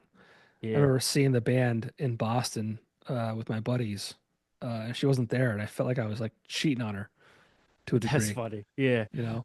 Yeah. But I mean, what an emotional ride that is. And I found myself in general, like I don't know if it's my age or if it's my relationship to music, but like I'll go to shows now and like I'll fucking cry, Yeah. That's and not wild. out of sadness. Like I'm not sad. Like it's like happiest fucking tears ever. See, Like and obviously, I have no idea what that feels like. Like, I'd never been to a show. I was like, I'm going to cry. And oh not dude, that you're more, not saying more or less or anything. I was just yeah, like that. So that was to my testament earlier. Is like, you're going there and you're picking up something that I'm not. yeah. But that's pretty cool. I Well, I'm respect also it. to what you said before too. Is like going to live shows. I could take it or leave it because Hmm. to me it's unless you're changing the song outside of the recorded song, like I don't care about that. Yeah. What makes you Like cry exactly? I I'm think it's the interested in that. I think it's memories that it's tied Okay. to. And so that's what I was gonna say. Because like I'm like a song itself. I was like, what you're associating. Like, so if the song reminds you of like your second date with your wife or something. Yes, I could see Yeah. you being like nice, I and mean it be it's like Incubus. I went and saw the 20th anniversary of Make Incubus. Yourself and Okay. What a strange band. that love that band. And I just that was tied to like some formidable years of my life, like Yeah. like Yeah. end of high school, early college, I get that. that kind of shit. But like, I mean, Blue October, like It's some sometimes of the, that's the only way to access those memories and how you felt at that time is like through the music. I feel that way about something. Like you could put okay, so you said to a high school age, like you can listen to Incubus and feel 19. yeah, That's pretty wild. That yeah. is the power of music for It's sure. so powerful, Yeah. so powerful. And I wonder, yeah, this it is a and yeah, yeah, it is pretty remarkable that that happens. And then there's certain songs, that come be part of culture where they're not just personal, but they mean something to like a time in life for many people. Like a song like Mr. Brightside or like Love Song by The Cure. Like those are like fucking John Denver Country Roads. It become this other thing where they're like part of like a larger as like it does that for many people at once and it like brings people together on a mass level like there is a power to it that is assigned to it but it's yeah I could do the same thing not Yeah, Incubus but other bands where I'm like oh I remember like what it smelled like in the room yeah. That's when I was 20 that's what I love about music so much. It's just that it could take you back to that moment in time, yeah 20 years, 30 years back. yeah So it could drop you right there. yeah, And that's a different conversation, but I feel like that's why people mostly stay on music from when they were younger. I know I did a video about that. It's like, a new song could come out today, but it's not it wasn't out when I was 20 and like right. had my college girlfriend and like that memory is powerful. And you can't assign that to something you heard yesterday. So Yeah, like Yeah, and that's why people. I think I'll go back and listen to Taking Back Sunday's second record. I think it's one of the best records ever, and it makes me feel like my first year of college. Yeah. That's powerful. Music and smell. Yes, very interesting. But we're at like a 3 hour mark now. Shit, You got work tomorrow. No, you don't. You're off tomorrow.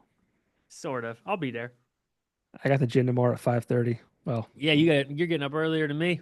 up at 5:15, 5:30 in the gym at 6. So we Damn. can wrap things up. Respect. Well, I'm glad we finally got to do this. I appreciate it, and I had a nice time. Yeah, me too. I love the fact that we could have a 3 hour conversation about life in general. And We did. It was it's good. probably 3 hours longer than we had in 3 years at Axelrad. It's true. We did touch on like everything. You were very Yeah. thorough. Yeah. But Dennis, production manager at Axelrad Screen Printing, That's the a, hat. a band, Astorian Stigmata. Go check that out on Spotify and YouTube. Content creator, Thermin Thoughts on YouTube. Husband, father, DIY pro, Wow. BMX rider, man of many hats. It is kind of a lot. And an intellectual too. I mean, like, yeah, That's my favorite pursuit. They're all you're tied very, together. yeah, you're open-minded and you're thoughtful about, things in the world and what we're all going through. And that's a whole Blessing and a different curse. story, Yes. but you're a good man. Well, thank you. And you are as well. And I respect your time and you doing this, and it was great. Yeah. I had a lot of fun tonight. So, hopefully I'll see you soon. I always pop in Yeah. at least once a Anytime. month. At least once a Anytime. month. And anytime you want to do this again, I'd be more than happy. I mean, we could talk for hours. I know. There's a lot we didn't even touch on. I have No. to come back to the 80% lesbian thing. You fucking hit me with that one. I was like, that sounds so crazy unless I fucking give it the 3 hours. Maybe you'll come here. Maybe you'll come here and we'll talk about it together. I'll be there. All I'll right, be there. sounds great. All right, buddy. Dennis, take care. Say hi to your wife and kid for me. I will. And hopefully I'll see you soon. All right, thank you. All right, man. Thanks.